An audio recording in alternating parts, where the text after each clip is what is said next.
That's dope. Let's go. The final word. The final word. The final It can word. come The closer than final word.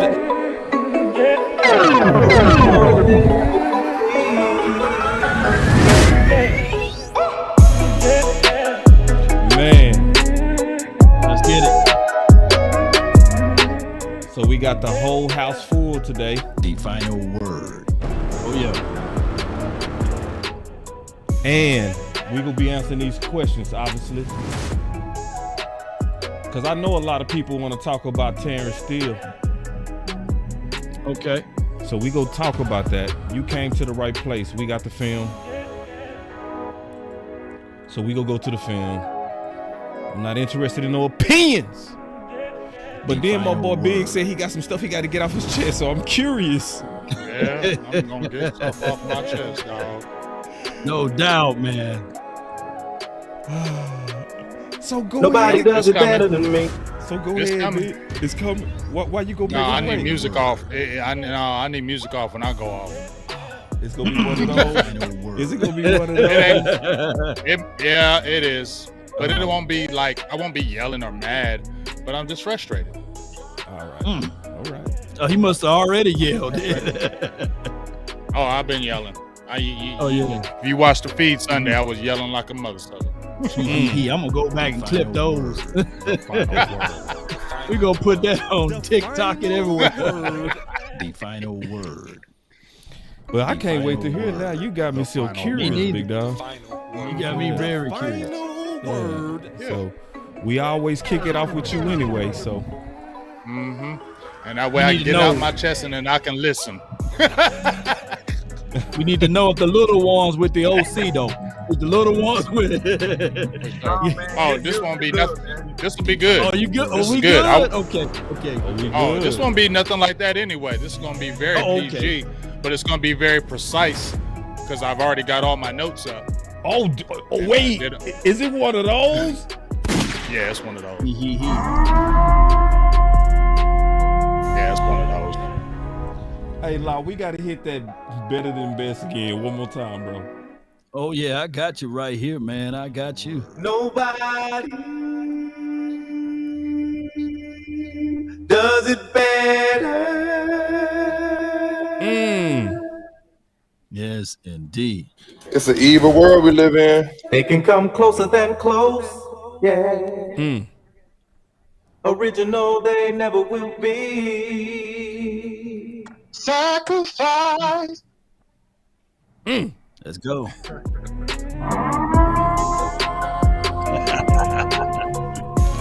Big game day. Yeah. It's gonna be one of those episodes whereas I remember he called everybody soft. I can't wait to hear Big Game James. Yeah, I can't wait. I'm over here curious final as hell. word. Curious. The final word. Matter of fact, I'm finna go ahead and kill this want it. countdown. Start the show. What we waiting on? We don't need that countdown. What we waiting on? Let's start Yeah, the what show. we waiting on? What we waiting on? The What we waiting final on? word. Let's start it up. Let's go. Shout out to you, Rev. I see you. Rev, what's up with you? Eastside Harold. Happy. I see you, Eastside. He's a consistent baby. I've been really in the field, not a rush, I love the feel. Lately, I just wanna run it up. Don't need no deals, I make the deal. Half a ticket to a meal. Lately, I just wanna run it up. Yeah. Kinda check a song. Lately, I just wanna run it up. Count that too, count it up. Count it up. Lately, I just wanna run it up. Need them ones, I need them fives, need them tens, I need that change. To the safe, got blues inside. Greens and pinks, it's all the same. I still save and roll my change. Take some losses when I play, charge it to the game. I'm with L, yeah, I'm with T Black, I'm with Reverend now. I'm with Bay, yeah, I'm with Jay, yeah, I'm with Chuck and now. Still the same, not switching sides, now it's about loyalty. You switch sides off for the bag, and that's worth more to me. Let's go! I mix Nike with designer, I experiment. You just rock what's on the shelf, and I'm not feeling it. Search for the one, but baby girl, it's nothing real as this. Can't trust a soul, I keep a hammer, call it too legit. I've been really in the field, love the rush, I love the feel. Lately, I just wanna run it up. Make it come closer than close. Let's get it. Yes, sir. Big, it's on you. It's on you. They it's come on me. closer than close. Okay. Well, first of all, I want to possibly apologize to some Cowboys fans because y'all gonna be mad at me. I know y'all are. Y'all gonna be like, Big Game, he always mad and complaining. That's fine. You can say that about me. That's totally fine. I don't care.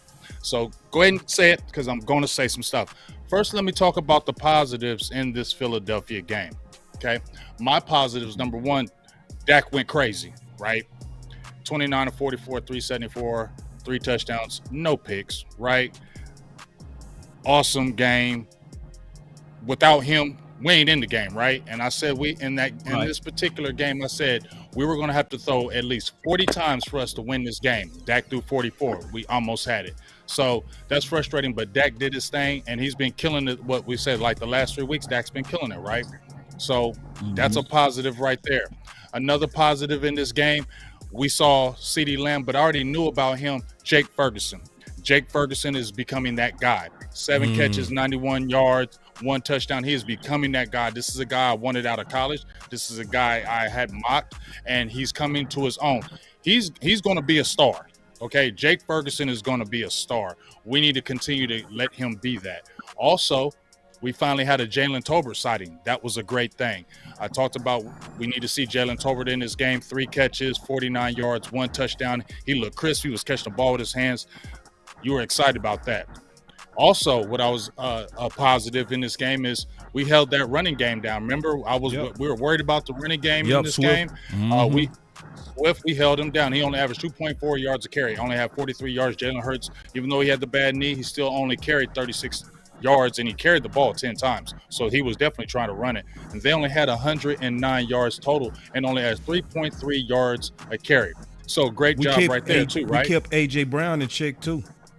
Is that him and Devontae Smith? Both of them 66 and 51 yards apiece. So we held them down, you feel me?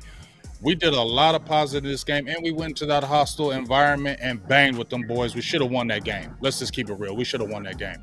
All right. Yeah. So those are a lot of my positives in this game. And Mike McCarthy, he went out there goofy and did run pass with Tony Pollard, and I was like, okay, this is gonna be that BS game. But he came out of it. But I think the only reason why he came out of it because our second possession, Kevontae Turpin had a 47-yard run and got him in good field position to have him be aggressive. Because I wonder if he wasn't and we started on the 20, would he been conservative? So I'm glad Kevontae Turpin helped us in that matter, right?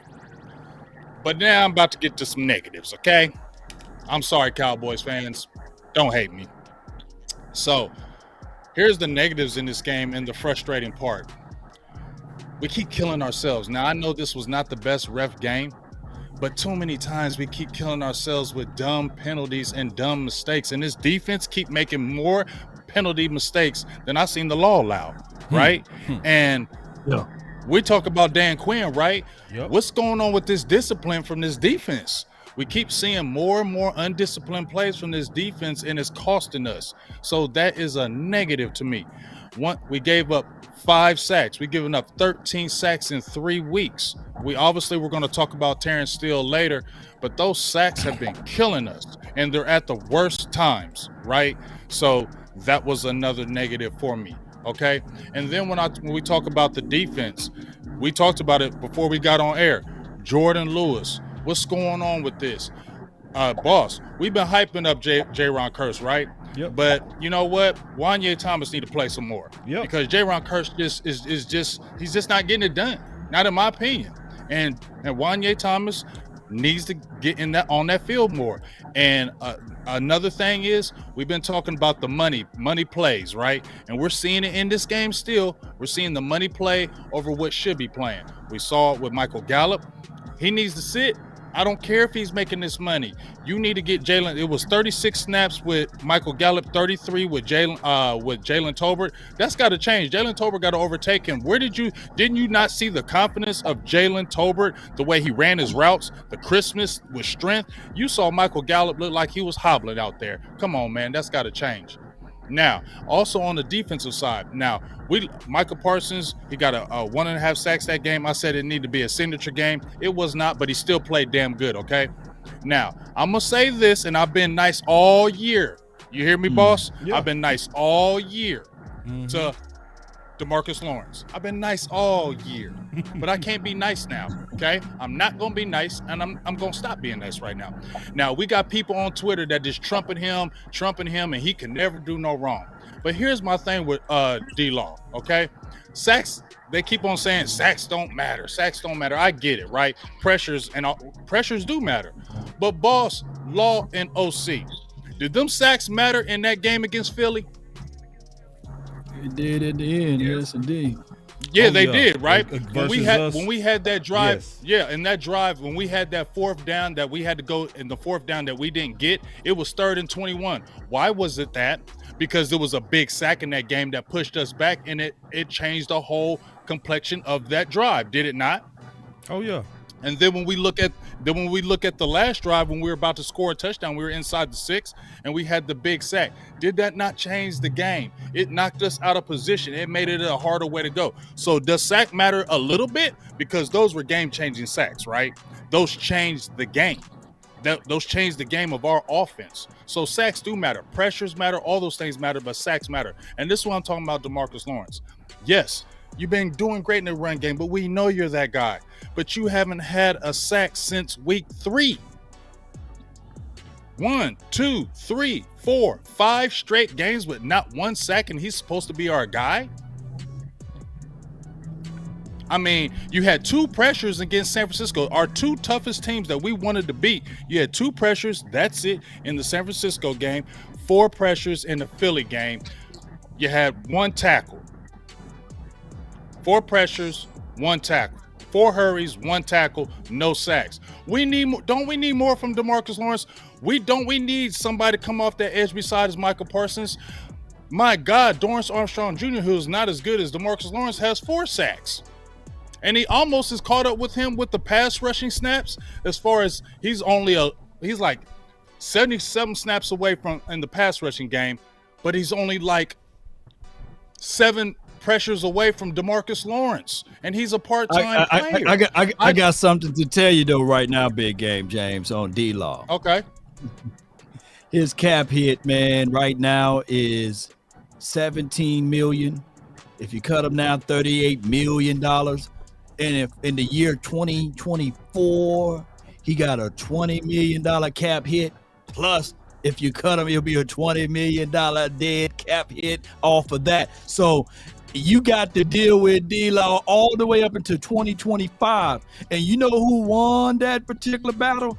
The contract that D-Law's team represented it versus Stephen Jones. You remember that? Because that's just what happened. The Cowboys, they paid D-Law, and he's a guy that's a vocal leader. He's a vocal leader. And just be mindful.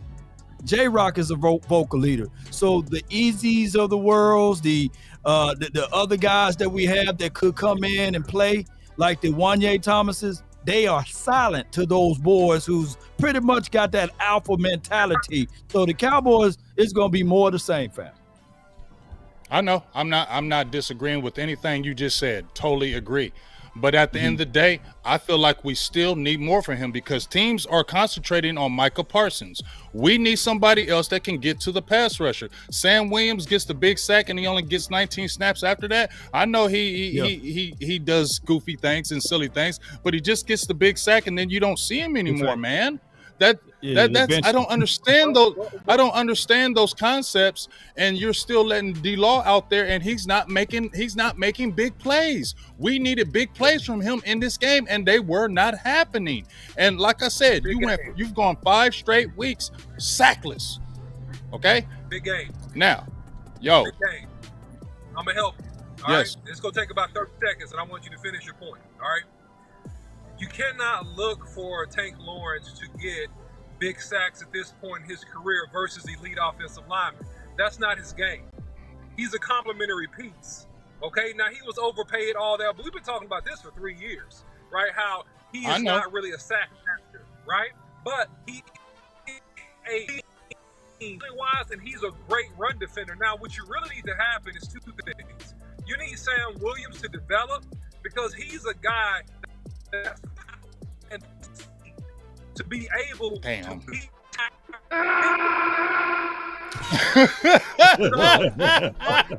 on. I'm still here. Hold on. I love that. I love that. Go ahead, OC. But the Cowboys really need to draft another bookend. You need a guy that's 260 plus with speed, power, and moves. And that is what's going to balance his defensive front and cause Micah Parsons' triple team games or games where he's just not as effective because he's playing against another great player. That's what's going to balance defensive front. That's what you need right now. And you don't have it with the Cowboys outside of the development and the maturation of Sam Williams. The problem is we don't see Sam Williams, and that's the big issue. Now, also, like I said, and I feel everything you said, OC, you're totally right. And then I'm going to be honest with y'all, okay? We ain't had no good wins to me. I'm sorry, except the Jets. Just my opinion. We haven't. Patriots aren't good. Rams aren't good. Chargers are okay. And Giants ain't good. Okay? And the two teams that when we came into this season, we all kind of agreed that there were three teams in the NFC, right? Us, San Francisco, and Philly, right? We played both of them and lost. Okay? We all are good, but it's like we're not good enough, though.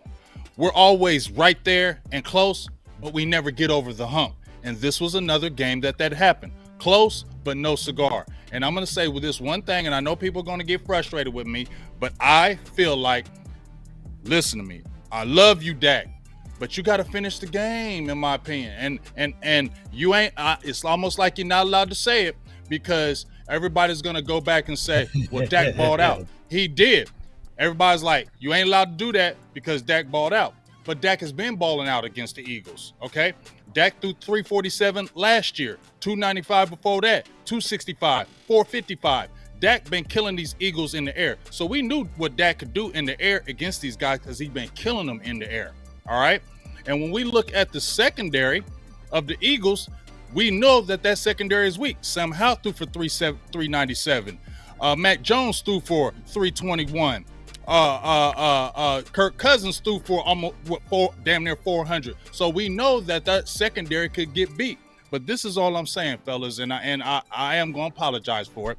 But you balled out all game, but we can't have the little mistakes, and that's what's killing us, fellas. Now, I know y'all saw it, and it's been talked about, but when it was 28-23, you got to have awareness of where that sideline is. I'm not hating on you. It was a great play. You flushed out the pocket, but just stepping out of bounds on that play made it 25-23. Now we got to score a touchdown instead of possibly getting a field goal. It was small. It was minor. But when you looked at the way that play happened, you didn't have to really step out of bounds. You could have ran it in because he dove and the dude dove after him. But if he kept running, he probably could have ran it in. He really didn't have to dive. So that hurt us. That came back to haunt us because you could have made a 3 instead of getting a 5, getting a 7.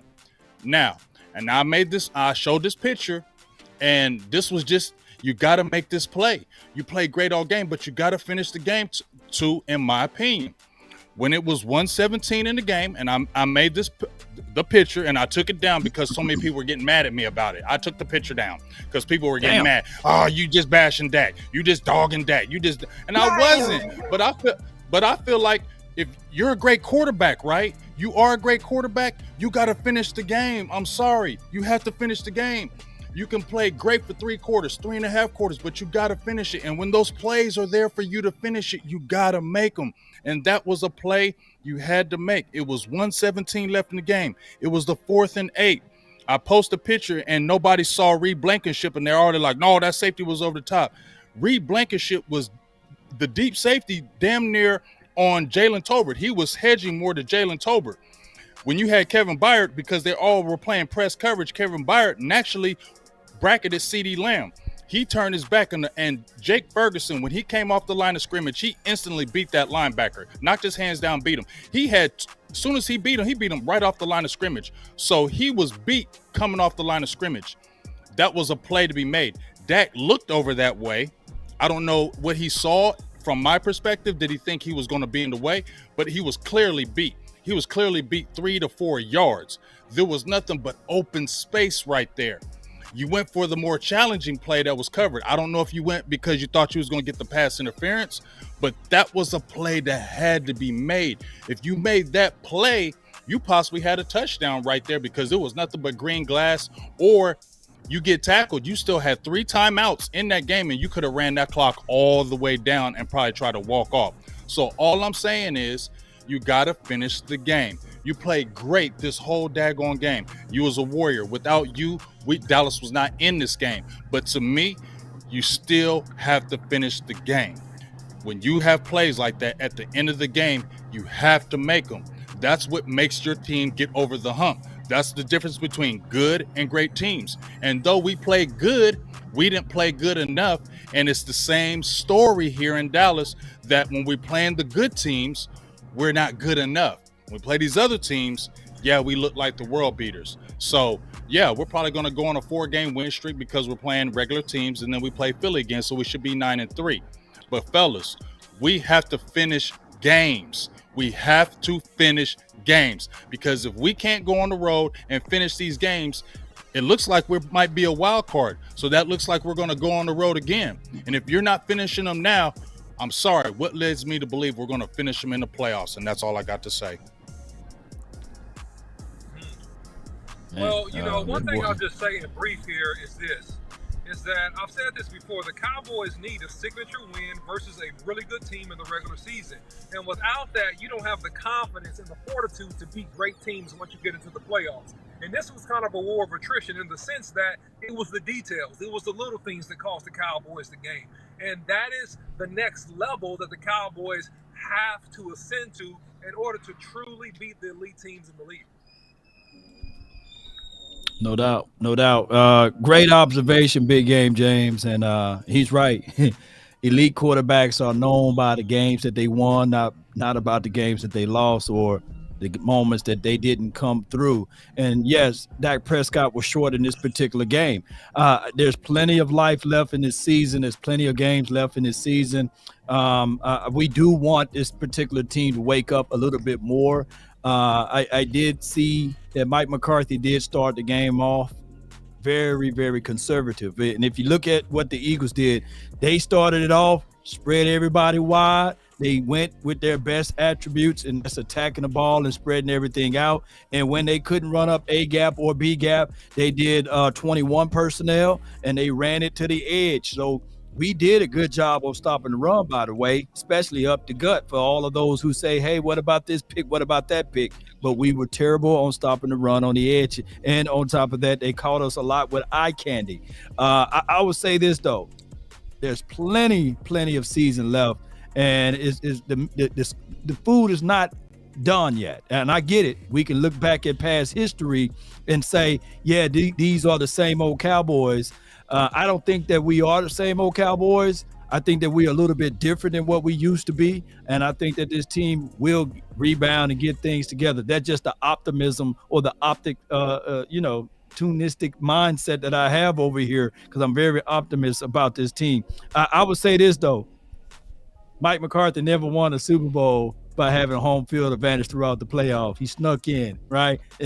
So in the last 2 seasons, of course, we made it back to the playoffs. So I would start looking at this team, Big Game James and the panel, once we make it to the playoff again. And I'm quite sure we will head that way, especially being 5-3 at this point.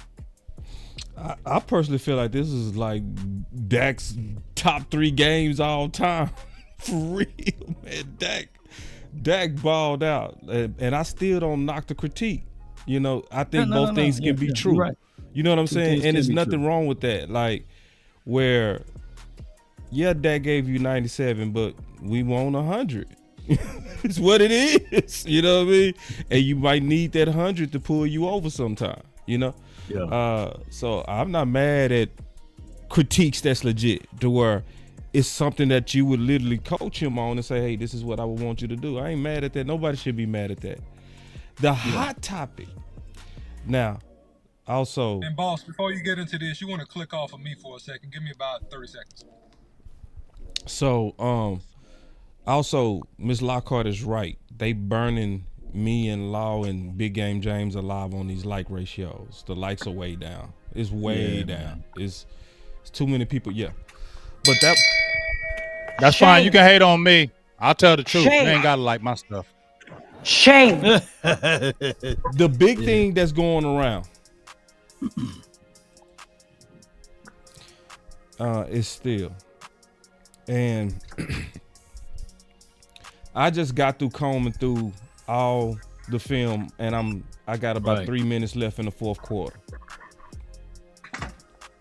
I'ma just be honest and say it's a big old panic right now that's unjustified and frankly goofy. From my film analysis, this is angry mob syndrome going on Steele. Because I'm grading the film like I always grade the film. I do it the same way each time, plus, minus. Every play, every pass play, every run play. What happened is the minuses that Terence Steele got was in key situations. That's what happened. But overall, even with the knee, Steele is going to be okay. And I can go to the film. I want to go to the film right now. Because if we go play by play on every pass pro, Steele was fine, bro. And it's a big old ass panic. Offensive lineman, there's about 60 to 70 plays, right? Yep. And when we look back at everything, I can make a strong enough argument that even in that Atlanta Falcons game in 2017, Chaz Green wasn't bad on every play. Now, I'm not saying that Terence Steele played up to that level of bad, right? And that was on the blind side of Dak Prescott way back then in 2017. Now, most of the times, Dak Prescott on the right side, he can see where the pressure is being, I guess, released at. And I look back at it at those moments, at those pivotal moments, boss and Big Game James and the OC. We down there inside our own 5. Why we can't get someone to chip and release? Why we can't move the running back to that right side? Why we can't just put a Band-Aid over that instead of going empty in that pivotal moment so that your quarterback can have 1 or 2 seconds to make that throw, an extra second to make that throw? Why we just couldn't do those small things when we got down into the last 30 seconds of the game? Yeah, because to me, honestly, he didn't need it. For me looking at it, I think it's a big old panic, man. And I'm just talking about for me grading each one of his pass pros. Yes, he did get beat by Son Reddick. I can show you the plays he got beat, but I can show you a whole lot of plays to where he dominated Reddick. You know, and Reddick basically hit him with that beautiful hezzy, got him inside, and I can show you where Terence Steele, based on pass pro before, has got beaten inside. It just was of no consequence, where I gave him a minus on it, but Dak wasn't in a position to get. See, this is what I'm saying from the analysis of me breaking down the film. Right. They really trying to say that Terence Steele was on some Chaz Green stuff, and I'm just frankly not seeing it. And I can go through. And I can go through each one of these pass pros. I want to go through them. I got each one of these listed. We can go through each one and grade them. Oh, so you want to do that? Let's do it, man. Let's rock. All right, let's hold on. Let's hit it. Because I'm going to give some more context to what you're saying. You know I'm ready to rock. Let's go. The OC. I'm tired of opinions. Show me the film. The film breakdown. Let's go. All right. So guys, listen, you know, a couple things before we get into it. You're going to notice some good and some bad. And I want to say that Hassan Reddick is an elite pass rusher, and he's not wearing that forearm cast anymore. So that's a slide. That's a vertical with set. Rewind it. If you rewind, now I'll speed it up. All right, after this. But yeah, you want to look at him. He's getting width. He's sliding well. He locks. You know, so he gets a 45-degree slide, and he gets width. He gets depth. Perfect. And Riddick goes for the hand slap. It doesn't work. He just clamps him in. So that's a great pass pro, great rep by Terence Steele. So and this is the opposite angle. I want me to go to the next play. You know, however you want to do it, but go ahead and rewind that because I want to point out something key. Where he's successful here, pause it. Where he's successful here, go back to the beginning, please, because I want the fans to see this because it's gonna really make sense when you see Steele give up a sack. So Rick is going for that chop. Now, what Steele does here is he replaces the hand. You see how he replaces the hand, and then he locks out, and it's over. Now, what Reddick is gonna do in later pass pro reps, he's actually gonna get that hand, that outside hand, and he's going to turn Steele. And that's one of the sacks that Steele gives up. I just want to point that out because he did a great job moving his hands on this play, but he doesn't maintain the same technical soundness as he did in these early reps. And he did a good job here. He's adept. He just turns and run a guy past because it's a short drop. So good job by him. Good rep on that play too. Yeah. So, and I'm just going. You can see going on the top of the screen. Yeah, top of the screen, and right here. He's facing a wide 9 technique. So you only can kick back so much. Hassan Riddick is lined up so wide, and he runs a pass quarterback. Good job by him. All right, let me go to the next pass. I'm gonna do these a little bit fast. I ain't gonna show all the angles of them. I'm gonna just go pass pro by pass pro. Here's another one. This on UOC. All right, cool. Yeah, here we go. So you see tight end release and just a great jump set, and he just smothers it. Just a fantastic 45-degree, just being quick out of his stance, man, being very quick out of his stance. Look how quick he is out of his stance. But the difference that you don't see is power. So there it is. It's a short drop, and he just 45-degree angle turns and watches him pass. A really good job. All right, and then this particular, because I'm telling y'all, I done went through the film already, so I'm not making this up, y'all. You know what I'm saying? We looking at this according to the film. Now watch both Terence Steele and Dak on this. Go ahead. All right, guys. So here at the top of the screen, he's more of a 5 technique, and now he gets chipped. Actually, he gets help on this particular play. So if you see this, he gets help, and then Hassan Riddick works down inside, and that's a great step up and great pass completion by Dak Prescott under pressure. But he does get a little bit of chip help right here. So look at this. Look at Jake Ferguson. You can let it run. Oh, no chip help. My bad. That was chip. You were seeing it right. It just came from Pollard. Right. It just came from Pollard. Yeah, that was chip from Pollard. I'm sorry. I thought it was Ferguson. But he gets a little bit of chip help. But look at Dak on this throw. Get them ribs. Yeah, get them ribs. Bruise them ribs a little bit. Man, Dak out there balling. Like, bro. See, and if Dak would have got sacked, they would have blamed Steele. You know what I mean? But rewind it. No, rewind this, because I want the fans to see this, because this is gonna really make more sense.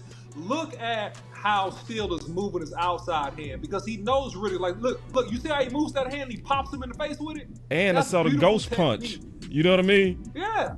It was a ghost punch and a real punch at the same time. Man. He faked the punch and then he popped him in his face with it. So that's really good technique. It's just that, hey man, when you're facing an elite pass rusher, I'm gonna be honest with you. At some point, he might get you. Yeah. Being honest, at some point, the man might get you. He just might get you, bro. He just might get you, man. So we done showed 6 pass pros to where he owning Reddick. Now we go get to the one to where Reddick got him. All right. That's coming up right here.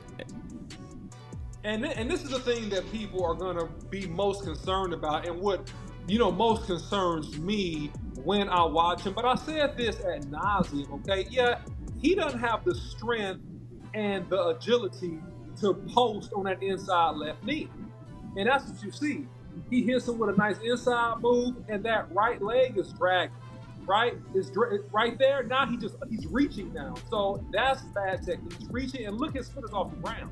So if you rewind it, you see Steele's foot is off the ground, and he doesn't have the plant power and quickness in that leg the way he used to right now. So he just opens. So what happens if a guy hits you with the inside move and you're not powering up with the inside leg to actually cut him off, then the only other option is for you to open up, which gives a straight line to the quarterback on the inside pass pro. And that's what happened with Steele, and that's how he gets beat. And so that's the part of the, hey man, Steele working his way back to being 100% who Steele used to be pre-ACL. All right, now this is another play, and then we go get back to talking ball. All right, because we going through a lot of film, but we got a full pound. I just want to show about 7 or 8 plays. This is another one that's, to me, let me just let it play. Let it run. Steelers at the top of the screen. Hey, C. Burleson said, please show all 4 sacks. And then now what you have is you have Hassan Riddick adjusting to the power punch of Steele. And so Steele has to be disciplined and sit down and don't reach. He's getting his shoulders over his knees, and he swipes hands, and he's around.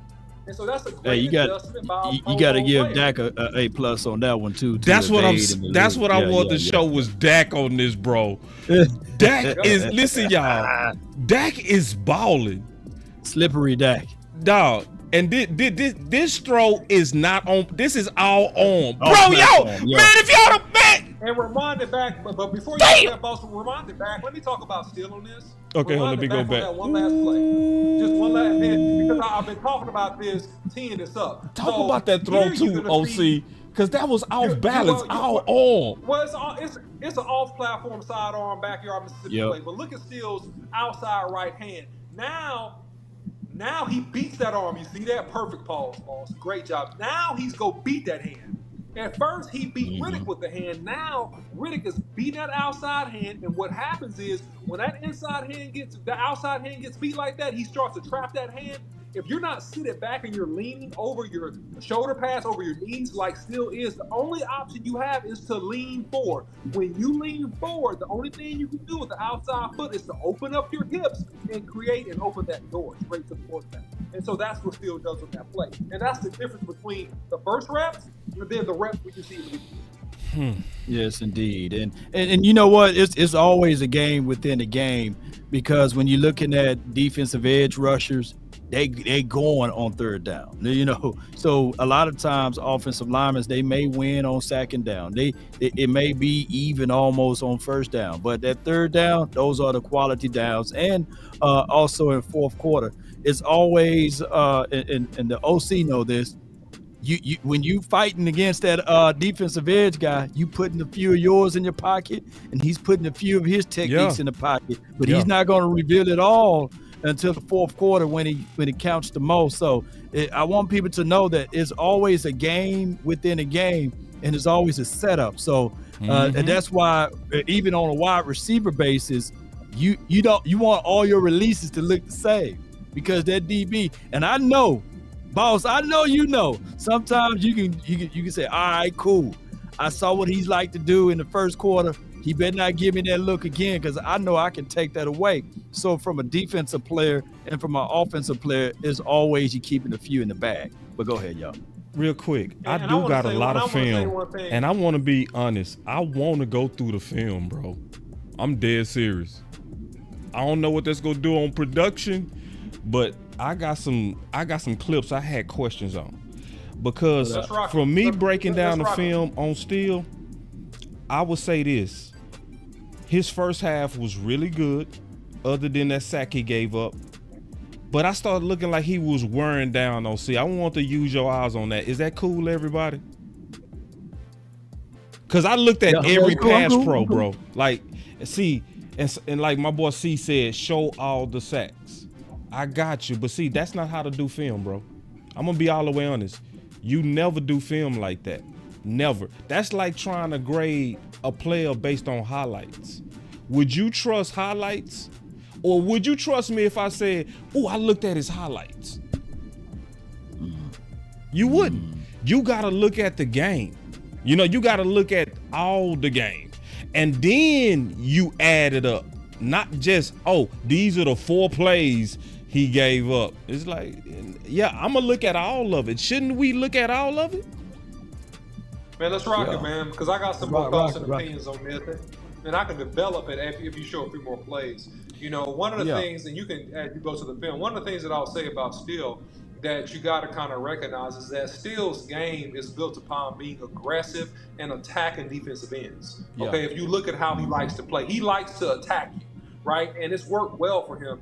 What happened with Reddick, it was some wear down, and we'll see that. But what you saw in these first plays is you saw Steele taking risks and being a little bit over aggressive in his pass set.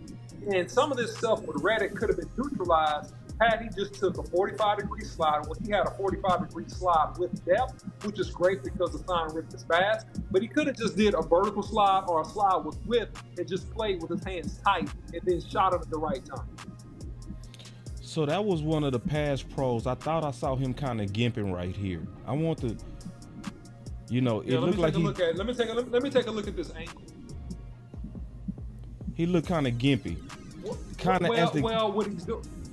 What he's doing, boss, is he's protecting that inside foot. So he's not powering up with that inside leg. That's why that leg be in the air. It's meant. You see how that leg be in the air, and he puts it down gingerly, because it's not 100% strong the way it needs to be, man. He's strong enough to play. He's a great player. Don't misunderstand what I'm saying. I'm saying it's a difference when you have complete confidence in your body is completely where it was. And see, that's what I don't. Yeah, that's the play I was going to ask you about right there. Yeah, he got bull rushed on that The one. bull rush with his leg. Well, and this is the big thing. This is how he's been beat most of the time. Just Reddick is elite. Now, Graham is that's 55 there. He old school. Yeah. That's his. No, that's Graham. Graham. Yeah, he's an old old school pit bull. He been in the league since I got out of college. I mean, this dude's been in the league forever. But what he does is that he knows that Steele leg ain't right, and there it is. So Steele has no power to sit down and to stop that bull rush. So he's lacking power and strength in that inside leg. The inside leg is your power leg. That's where you generate the power from, to sit down when somebody's trying to bull rush you like that. And anytime he gets a good hard bull rush, if you guys look back at the tape, and I have throughout the season, he's given up a lot of ground. They're almost going through still. And that's the part about his healing and his complete readiness to play at the Steele level that we know. He's a great player. He's fighting through. He's doing a great job overall, in my opinion. But it's those things that got him in trouble. And with Brandon Graham, it got him in trouble multiple times, not just that one play, boss. Hold on. So here we go. Then we go to big. Yeah, I mean, Terence would be the first to tell you he wants to play better, and I know he's going to play better. He's a guy that has faced this adversity before. You talk about early in his career when he came in, undrafted free agent, and he had to step in and play for guys immediately, and didn't have success, or maybe didn't play to his standards early, and then got it going, and then had some great years under him. That he's not going to allow one game to put him down in the dump, and he's not going to allow one game to dictate the way that he plays the rest of the season. And I think just something that we'll talk about is trusting in each other. Obviously, I'm using my feet, I'm getting out of the pocket. Use your athleticism, and he'll do that as we move forward, and things will be fine.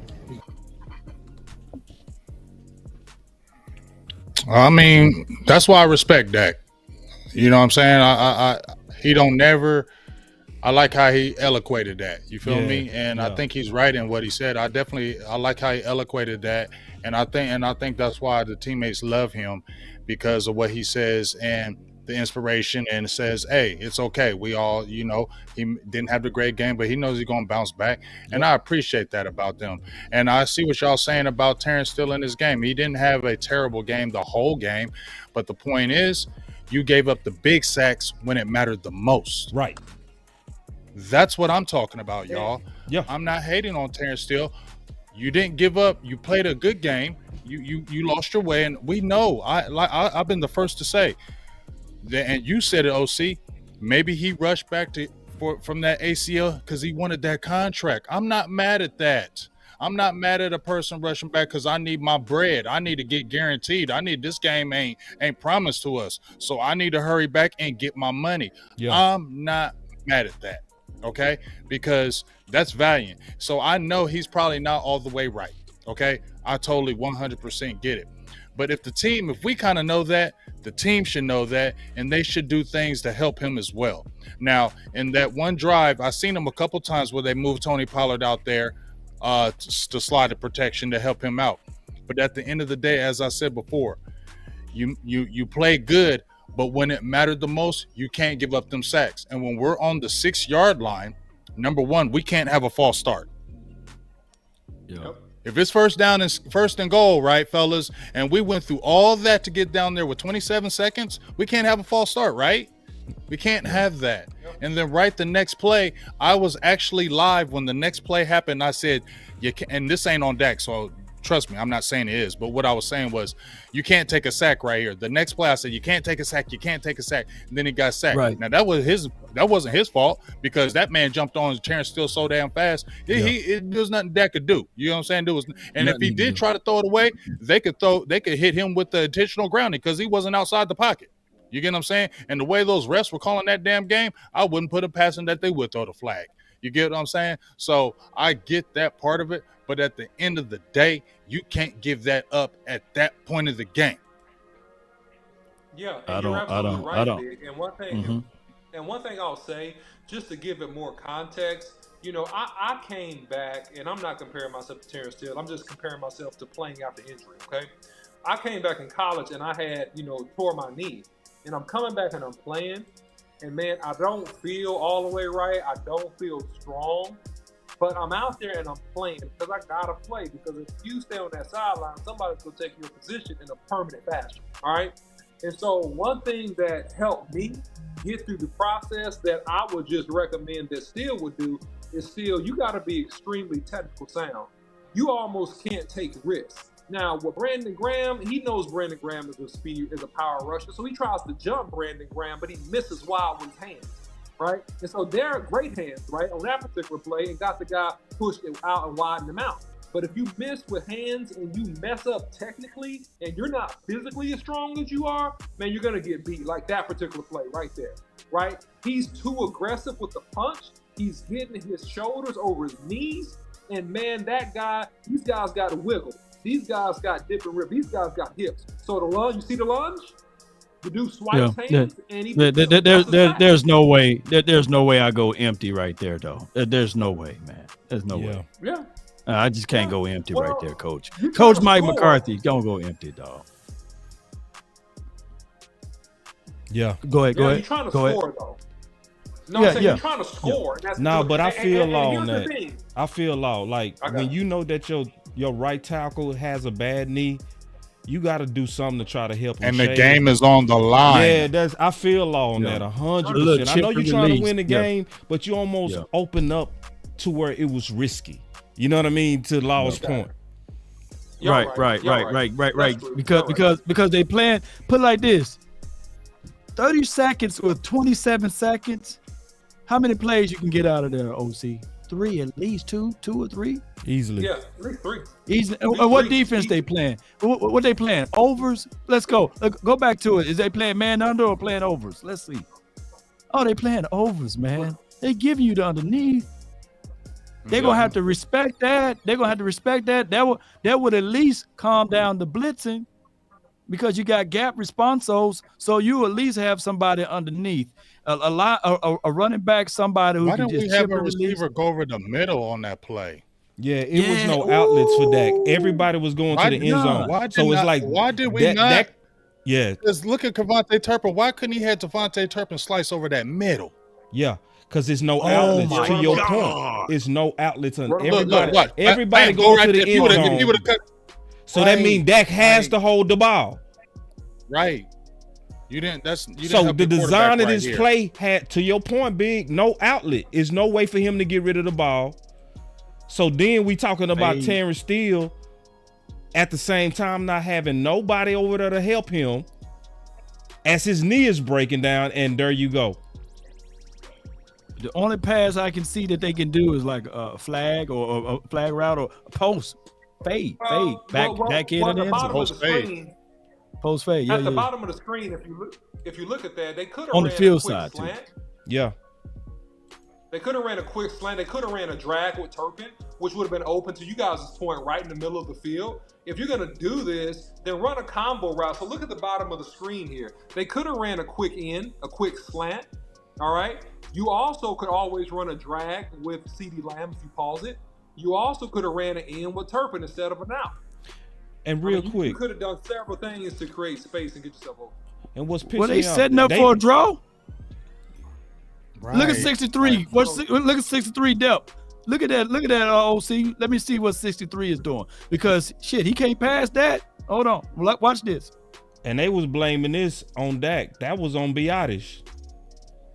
No, Is that a draw? Biotish and Tyler Smith got beat, man. Tyler Smith got beat. Oh, he just got beat. He just got beat that bad. Do you got the end zone view for that, boss? Yeah. The end zone view. Let me see. Hey, man, take a look, man. But this was that false start, not that one.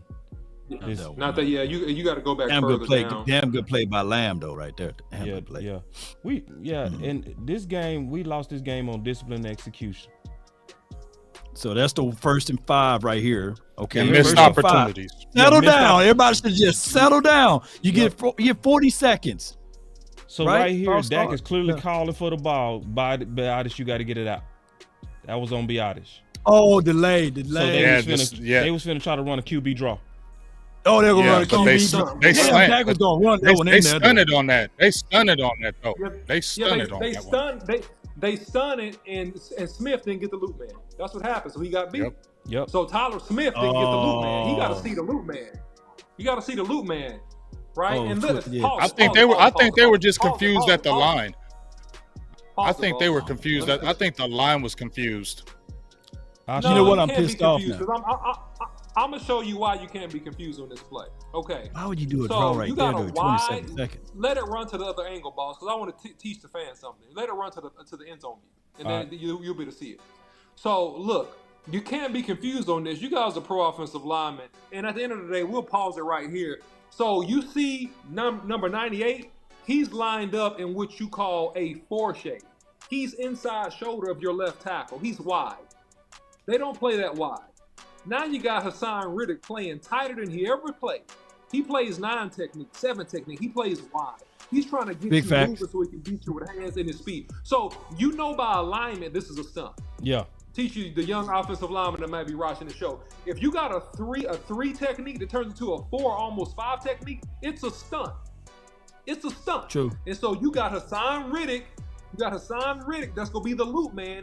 And the guy that's lined up wide 98, he's gonna always be the penetrator. You got a penetrator and a loop man. The penetrator 98, his job is to tie up both of you guys so that the inside left guard doesn't bounce off. And listen, Tyler Smith has seen this. This is second year. Look, he's seen this, man. You got to pick this up. Let it run. He was too. You know what? I think Zach Martin saw it, and that's what he was yelling at him across that line there. Look at Zach.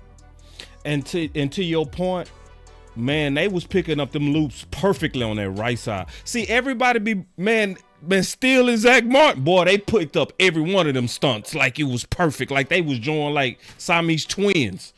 But go ahead, OC. Yeah, man. No, that's it, man. I mean, you got to have identification, and you got to understand what's going on out. Pause it. If you look on the right side, this could be a stunt. It could be, right? But at the end of the day, you got to be on the same page. And what the issue is this. This is the technical part. Tyler Smith turns his shoulder towards the sideline. You have to stop the penetrator and stay square. You can let it run. You'll see him turn his shoulders, which makes him late getting off. Look at it. Turns the shoulders. Stop turning your shoulders, big fella. You don't gotta turn your shoulders. Should he have slid though? Should he have slid over that far though? OC immediately when he hiked the ball, should he be jumbled up right next to Tyron Smith that close? It's called an overset. You're absolutely correct, Big. You got great eyes. It's an overset. Hey. He needs to take a short set and drop vertical. You see how those shoulders turn? And that's just enough for him to miss a quick-footed Reddick. Let it run. Shoulders turn, and you're gonna see him turn just a little bit more, and then look, turn a little bit more. No, bro, it's too late, homie. It's too late. It's too late. It's too late. You beat it. And it was the delay of game anyway. And that was the play before. Oh, you're right. It's delay of game. But we were just trying to see what they were trying to set up anyhow. Also, OC, my guy Leon L says second year in the league, but first year as a guard. Can you have any rebuttal to that? Yeah, I don't really care about that because you played guard all training camp before you started at left tackle, and you've been playing guard this whole off season going into this season. You've seen a lot of stunts, even from the tackle position your rookie year, because that's how they tried to beat you for sacks, and they got you for a couple your rookie year. So you know what a DE game looks like. You've seen that. True. You've seen drops and blitzes. You had over 17 games game experience. So I don't want to hear that. You know, man, and you know better. You know better. That's my thought. So they hit us with a game on this one, y'all. That's what it was, delay. And so, yeah, this is what I would say, especially when you look at the final play in its right context. It's more play call than it is on Dak. Yeah, it's bullshit play call right here, bro. Yeah, let Dak call that play himself. You ain't gonna hear that nowhere else, though. You ain't gonna hear that nowhere else. The final word is telling you this is a play design. Empty. You're not having your right tackle at all. Plus, you got everybody trying to get into the end zone, so it's no outlets. So Dak got to hold the ball. It's right there in your face. Everybody in the end zone. So when did he have time? God, dog, he had it underneath, man. Now look, rewind that, boss. Rewind that. A chip and release, somebody. You got start from the other ankle, boss. You got Jake Ferguson on the hash, right? On the hash. Pause it. Why not have? This is the wrong play, bro. Oh, never mind. I'm sorry, bro. Yeah, wrong. It's all right. I'm trying to do the best I can, man. No, you doing great, man. You're doing great. Don't worry about it. Doing great, man. Let them wait. I'm trying to get that angle, bro. This is hard as hell, bro. I should have used this one. It's okay, man. They but okay. I'll explain it as you get to it. You had Jake Ferguson running a seam route, okay? And what you had, okay, this is the perfect view. So you can let him get set, and then you have Ferguson running this seam. Okay. What if CeeDee Lamb cuts right underneath him with that quick, skinny post? It's wrong play, bro. Let me see. Hold on. It's okay, man. It's okay. Give me 1 second, bro. Don't worry about it. Don't worry about it, bro. This view back can work too, though. Oh, no, that's all good. Yeah. All right, here we go. Okay. Same thing. Jake Ferguson is going to run this seam route. What if CeeDee Lamb runs a skinny post right behind it? Let it run. Just imagine CeeDee Lamb making a quick left turn. It's a catch, and run right into the end zone. What about a quick left turn right there? What about a quick versus deep into the end zone where it's a whole bunch of bodies? A quick left turn, the ball comes out, and CeeDee Lamb is walking in the end zone. Let's touch it. I got a guy who watched the show, boss. He wanna know something. His name is Joe Tron. Hold on. I'm gonna screenshot it. I'm gonna copy and paste it and send it over to you. Okay. On your DM. I'll shoot it in to the show. Joe Tron. You remember him? The guy, Big Game James. You know what I'm talking about? No, Joe Tron. No. The broadcasting dude.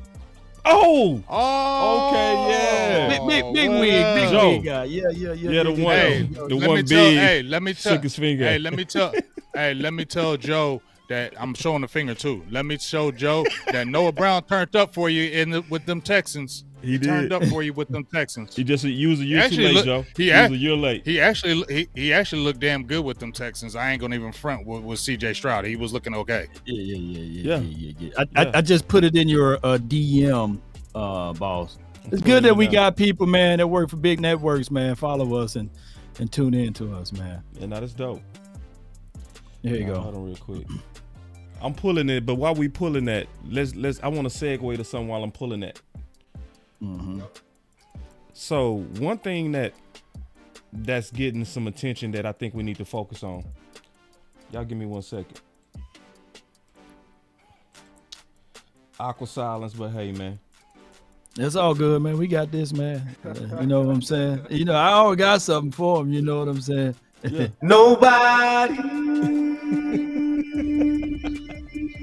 does it better. Come on, y'all.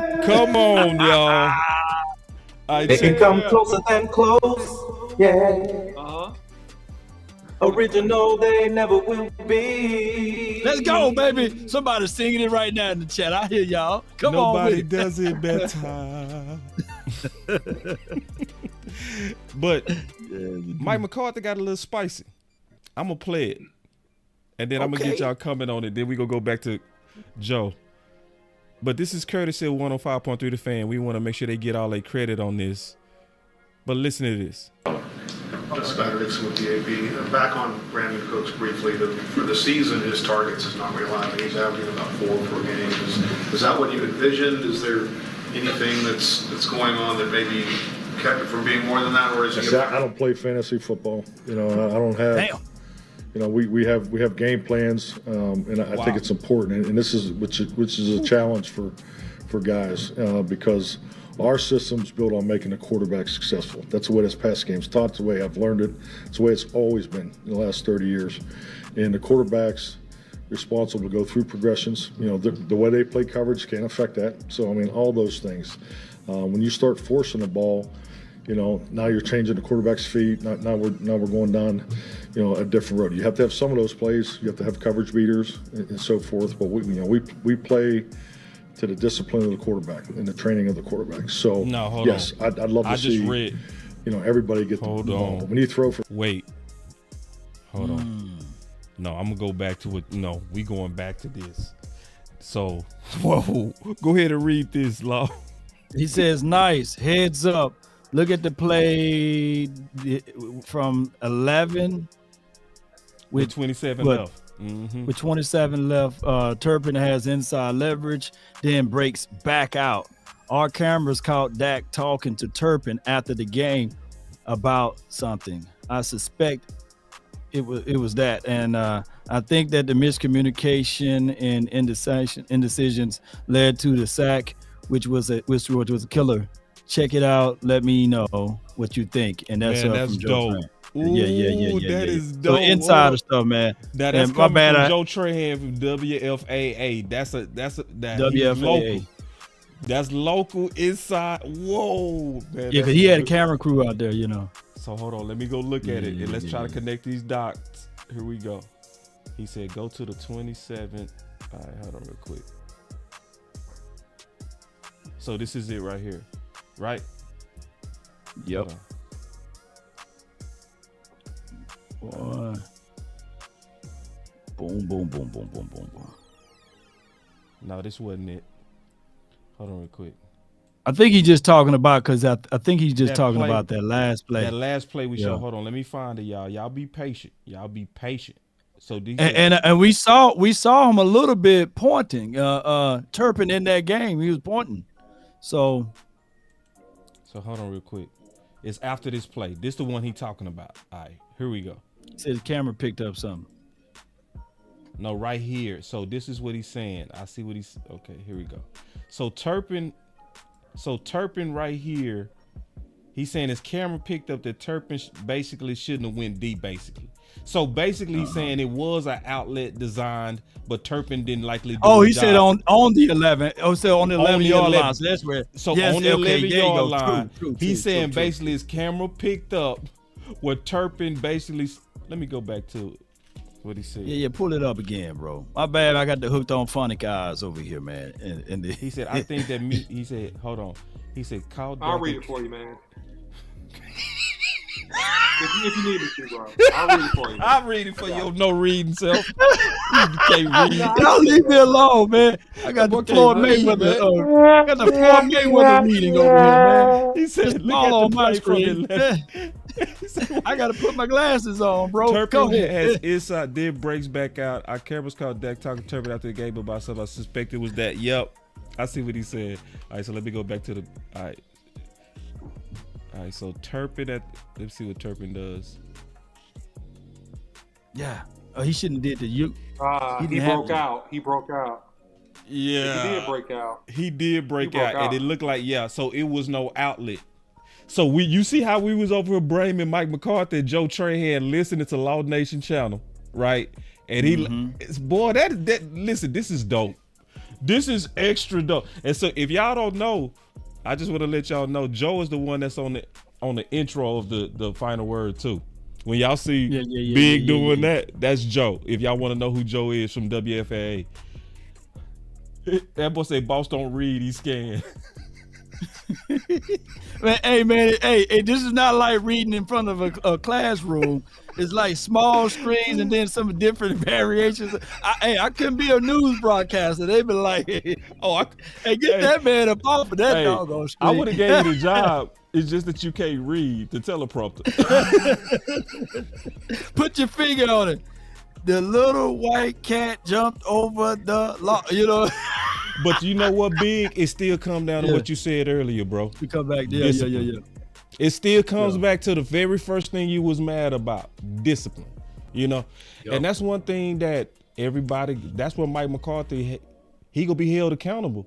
If we keep having big games like this, Big, to where Joe and everybody picking up miscommunication, what's your thoughts on that, bro? Yeah, break that down. I mean, it's gonna be the death of us. I mean, let's be honest. It's the little things that we're not doing is what's keeping us from being great. Yep. And that's the annoying part. I'm tired of us feeling good, like, we banged with him and we love how he played, but we still lost. I don't care about how we banged with them. I don't care we did all this and that. We lost the game. We are 2.5 games behind the Philadelphia Eagles now. Your 3 losses are all NFC teams. So you must win all your damn games. You put yourself in a bad hole. You understand what I'm saying? And once again, I'm going to go back to that Arizona loss. That is a terrible loss. They have won 1 game. That's against Dallas. They have 8 losses. And y'all not going to tell me at the end of the year when that seeding comes up, we're going to be looking smack dab at that Arizona Cardinals loss when we're getting seeding, and it's going to hurt us. Mark my words. And then going back to also then Cooks. First of all, Mike McCarthy was very snappy on that. And I felt like that was a very fair question by the reporter. Law, what's your thoughts on Mike McCarthy basically complaining that and coming across as if that reporter was out of bounds for saying, why in the world is Cooks only getting 4 targets? Like, what's your thoughts on that? I think it was a valid point. I think that we need to utilize Brandon Cooks more. I think that there should be on the point coaching. Coaching shouldn't stop when you're in practice. I think coaching should always be coaching, even in the game. I think that coaching should be able, since he is the ultimate play caller as well. He should tell Dak Prescott, we need to give it to the hot hands. We need to focus on CeeDee Lamb. We need to also focus on Jake Ferguson and the playmaker Brandon Cooks. We don't need to force feed anybody, especially Michael Gallup, especially even Jalen Tolbert to that degree. I think that the Cowboys sometimes shoot themselves in the foot, and they are not proactive. They are more retroactive. And watch this game coming up against the Giants. We're going to see more balls go to Brandon Cooks. We're going to see more designs go to those boys because we are collectively retroactive. Just like, and it goes to both sides now. Who do you trust more now, Big Game James, Boss Cowboy, the OC? Do you trust Dan Quinn more or do you trust Mike McCarthy? Who's he doing the most right now? I don't trust neither one of them. And you have every right. You have every right. I don't have any trust in either one of them because when I put my trust in them and I see these games like this, we get let down. These are the games we should be winning, y'all. I'm not going to be excited or happy that we banged with these dudes and lost. We should have won this game. Okay, we did everything to win this game. But once again, we shoot ourselves in the foot. And if we continue to do that, we're going to have an early exit in the playoffs, fellas. It's going to be the same thing again. I don't care how good we played or whatever. If you don't have those attention to detail, if you don't clean it up that we've been talking for years now about, we were one of the worst penalized teams last year, right? We had 10 penalties this year. And now it was more offense. Now it's this defense doing silly things. Now we got these emotional leaders. Well, emotionally be in check and stop making these silly penalties because they come at the worst times, right? When we're trying to get a stop, we get a bad penalty. Okay, we get a stop, somebody's offsides. And I'm not trying to kill Curse. How many times has he been offsides this year? Right. We was killing Randy Gregory for being undisciplined in that damn San Francisco game, and to the point that y'all don't even want Randy Gregory back because all y'all talk about is he was offsides in that game. He was offsides in that game. That's all I hear from y'all. Well, what about Jaron Curse? How many times he been offsides this year, and he's our leader? Right. He ain't telling no lies. I also have trust issues with Big Mike and Dan Quinn for different reasons, Big. Because I feel like you can't trust them fully when they are influenced by front office. Yeah. You just can't. That's foolish on my part. Like if this was a team that where the owners was hands off, okay, then I would answer that question. But I can't answer that question when I feel like both of them are manipulated by front office. Because it has hope is, hey, I'm not to cut you off, boss, and I'm gonna let you finish. The only hope is Bill Belichick. You've been seeing in the news that they talking about firing his ass. I don't even think he no hope. I don't think nobody is hope. You're right. I think he's the only coach that Jerry and them will say, well, because they know each other. I know they have some kind of a friendship with. I know they have something, and Jerry will look at those 6 titles, and I feel like, well, back off a little bit. He did it a little bit with Bill Parcells. He did. I said, I'm not boss. I'm not even getting hyped over. I said he is our only hope. Chance. Chance. And I put it like this: I think they will work for about 2 weeks, and then they'll be meddling again, bro. Yeah, they gonna meddle, man. They don't know how to not meddle. They don't know how to just meddle. kick it and just sit back and chill, man. Well, you know what they also don't. You know what they also don't hope. want. You know what they also don't want? They don't want somebody. They don't want a dominant. We talk about alpha males. Remember when they were questioning CeeDee Lamb as an alpha male? Yep. They said they want alpha males. Yep. No, they don't want alpha males. They want beta males. Ooh. Because every time you want betas, you don't want alphas. You don't want alpha coaches. You don't want alpha players, because when that alpha player speaks out, you go cut him off. You shut him up. Yeah. I want to play something that's going to give y'all a little bit of hope. Because Calvin Watkins had a very good follow-up. I want to play it real quick. Check it out. I know it's not fancy football, but you did acquire Cooks for a reason, because you. Ooh, wait. That our guy? Was that our guy? That was Calvin. And we got to clap it up. We got to clap it up for that. I'm gonna clap.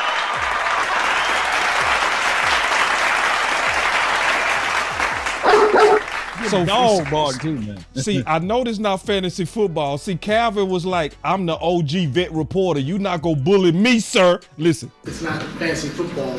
Ooh, wait. I know it's not fancy football, but you did acquire Cooks for a reason, because you figured he was a playmaker. So how do you draw that balance to, we got this guy for a reason and we got to play? Wait a minute, that Calvin or Clarence? That was Calvin. Dang, I know him for Clarence to have that type of bite. Calvin, man. I can show you where Clarence has some bite too, but it was funny. I ain't gonna play that though, but one more time. Okay. Because what Mike McCarthy said is encouraging. I'm gonna play it and then we gonna talk about it. I know it's not fancy football, but you did acquire Cooks for a reason, because you figured he was a playmaker. So how do you draw that balance to, we got this guy for a reason and we got to play? Yeah, but I think sometimes too, I'm not looking for a pass by no means. I know I'd never get one in here, but I think that, I think some of our games early in the year, I mean, we played some Shut up, Mike. Games. I know I never get one here. Shut up. Shut up. Hold on, Shut big. up. Hold on, big. That just pissed me off. I know. I know I don't get one here. She really you know what don't you need to get do? one. You need to do the. He don't, but I don't give. You shouldn't get one. They also do the not, right damn thing. They also not real tough on him either. To your point, like they not They killing. ain't tough. He over here acting like a victim a little bit, like for real. Right? He was acting like, oh y'all don't never, y'all always on me. Shut up, bro. Like they really not. They not. They brought Brandon Cooks over here for a reason, dude, and you need to get him the freaking ball. And that was a solid question. So why you trying to act like you the victim right now? I'm with you, Ben. And you was acting like the victim on Rico Dowdell too. Oh, I like the way it is right now. I like the way it is. How can you like the way it is and we can't run the damn ball? Hold on, wait. Shut up. Hold on, big. Let me finish this. It's big kill it. Hold on. Well, north of 40. I mean, I think if you want to be a top offense in the league, you definitely want to throw at 40, maybe run at 30. If you want to, and be out there for 70 plays. So, but that's we haven't played a lot of those games too. So that's one. I think statistics are really for the end of the year, and we're all conscious of them. Bush. Every week, you guys make me conscious of them. So that's the encouraging part. See, hold on. Don't let that go. See, hold on. Pause. That's the encouraging part. You guys make me conscious of them. So that's the encouraging part. See, this is why you gotta apply pressure. Yeah. This is why you gotta make your voice be heard. Because guess what? He like, y'all bringing this to my attention. You guys make me conscious of them. So yeah, we see. He almost let it slip. Go back and listen again. Hold on real quick, because this is the thing. Remember, at first, what was they saying about CeeDee Lamb? Oh, I want to spread the ball around. Remember? That's what they were saying. I want to spread the ball around. Then everybody starts speaking up like, wait. What you mean you're not going to feed your number one? And then all of a sudden they start feeding CeeDee Lamb. The offense took off. Because I think to a degree he's telling the truth. This is where you have to hold coaches accountable. This is where you got to say, what are y'all doing? And this is why I'm so happy Calvin spoke up. Calvin said, wait, yeah, I know this is not fantasy football. That's cute that you tried to go at the reporter like that. That was cute that you slapped him like that, but you paid him. You gave away draft capital for him. What are you doing? That's encouraging to me. And also, I just want to say this again. And I found out who came up with the slogan "Spam Lamb," and I was told that it was Landlord, right? Since that slogan started, Lamb has been getting double-digit targets. Facts. So if you add that in, because these reporters, like we said, they follow us, they listen to us, they listening now, Yeah. And it's just the microaggressions also funnels down, and then coach like, I got to figure out a way to make sure I get Lamb involved. If not, or Cooks. These people. So right now it's Cook's turn. It's Cook's Spam turn. Cook. Spam Cook. Yeah, let Cook cook. Exactly. Here's the deal, man. I mean, what was the real reason why you picked up Cook? You picked him up because Michael Gallup couldn't get open, and Michael Gallup is rehabbing. In the second year of rehab or his ACL, he still can't get open. He has no separation. It's bully ball that catches the ball. It's him being covered and him having strong hands and coming down with the ball. So you brought him in so that teams could not roll coverage and double team CeeDee Lamb to make him more effective to balance the field. So in order for you to balance the field, you have to throw this man a football. He doesn't have to get 10 receptions a game, but he should get 4 to 6. He should get 4 to 6 touches a game, and that is enough to keep the defense honest because he is a burner, and he has elite speed, and he will make plays. Every time they throw this man the ball, put the ball in his hands, this man makes plays. So you totally obliterate the reason for you bringing him into the offense if you do not use him. Listen, Jake Ferguson is great, but he's not a game breaker. Look, he's not going to win it for you. You better give Cooks the ball, man. That's what I'm saying. So what's a good catchphrase for the anti-spam? Like can we do ad block Gallup or something? like what could we start? Wait, I would just say let's just let Cook. We need something. Let Cooks cook. I think that's it. Let Cooks cook, man. That's the one. What slogan can we give for real estate Rico? I need some Rico Dowdell. Now I can't take that one because that's from my homie, so I can't take that one. No, take it. We'll just give him credit. We'll give you credit. My dog Tony. Real estate Rico something, because we need to be voicing our opinions about Rico Dowdell. I agree. Boss, you said he was on a pitch count. That man looked explosive on that 18-yard game. Did. He looked and every time he gets the ball, he looks explosive. Yep. Where in the hell, Mike McCarthy, can you sit there and say with a straight face to every reporter in there and anybody you're looking at saying, oh, I feel good with where we're at as far as carrying the ball and the distribution? You sound goofy as hell saying that. You need 2 backs right now. I think my mic went out. Yeah, you said goofy. Can you hear me? Me and Law did that at the same time. Oh my God, we sure did. I swear. Can you hear me? Yeah, we can hear you now, bro. Okay, so I apologize about that, but he's just being goofy, bro. Because Rico Dowdell, you talking about Cooks like you need 4 to 6 targets. Rico needs about at least 7 to 8 carries a game. Yeah. Hey, can I be honest with you, bro? This is why I really feel like, and I'm just being honest with everybody, I just don't feel like bullshitting everybody right now. Mm-hmm. I think this comes down to them Stephen Jones experiments again, bro. I'm just being honest. I just, because that's why none of it makes sense. That's why Mike McCarthy up there stumbling and getting attitudes and stuff like that, because it comes across like what Cole Beasley said a long time ago, where he said front office dictates who get the ball. So now you got to stand up there and take questions, and you already know your hands tied, So that's why, even though we seeing the ramp up of Rico performance, we not seeing the ramp up of Rico in terms of more touches on the field. So even though we clearly know that everywhere Cooks has been, he was 1,000-yard receiver, but all of a sudden he only getting 4 targets a game here. This just has the smell of front office influence. And I'm just going to be honest with everybody. So, and we go stay mad at Mike McCarthy. We go stay mad at Dan Quinn. We go stay mad at all the wrong people when it looks like to me it's coming from the top. And I'm just being all the way honest with what my nose smell. Well, regardless of it, he's under a 2-year contract for $40 million, man. So, and then next year it'll be a $10 million cap hit plus the 6. So it's $16 million of dead money if you cut him. And I don't think that the Cowboys should go down that way. But they did bring in Martavis Bryant. You know what I'm saying? I might have to just stretch out his name like James Washington. Maybe I'm going to have to say Martavis. But Bryant, maybe they brought him in to do something. What's your thoughts on that, man? What's your thoughts, man? You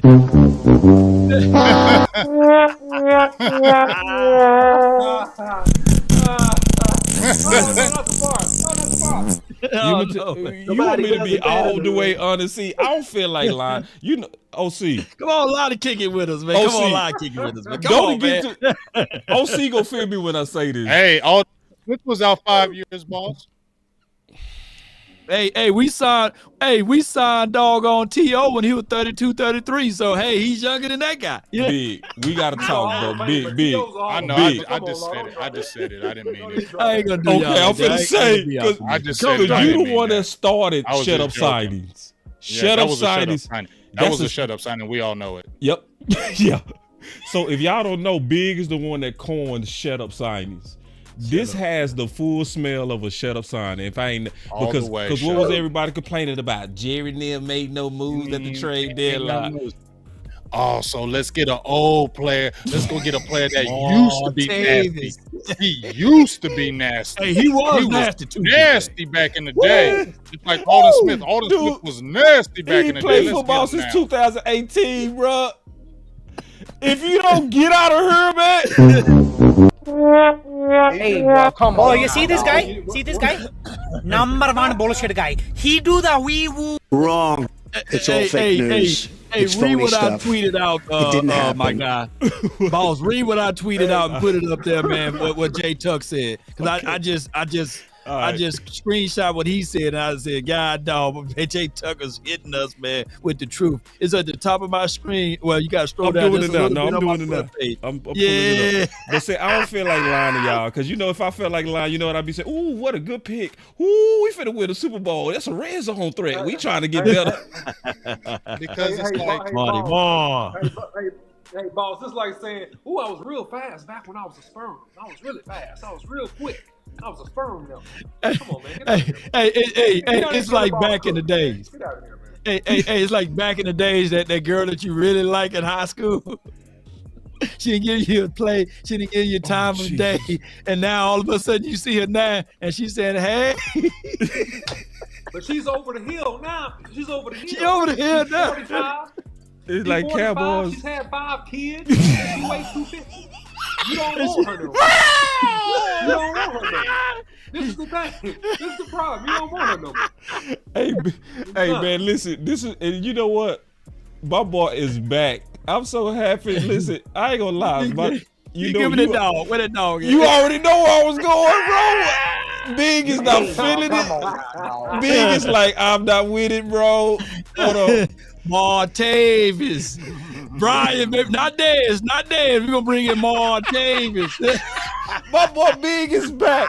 This is the Big that I love right here, bro. Hey, I heard they're gonna sign Antonio Brown next week, bro. They always trying to, they always trying to trick somebody. You know I what know, I'm saying? bro. They always trying to trick somebody. You ain't tricking nobody. You ain't fooling nobody. And let me tell you something else.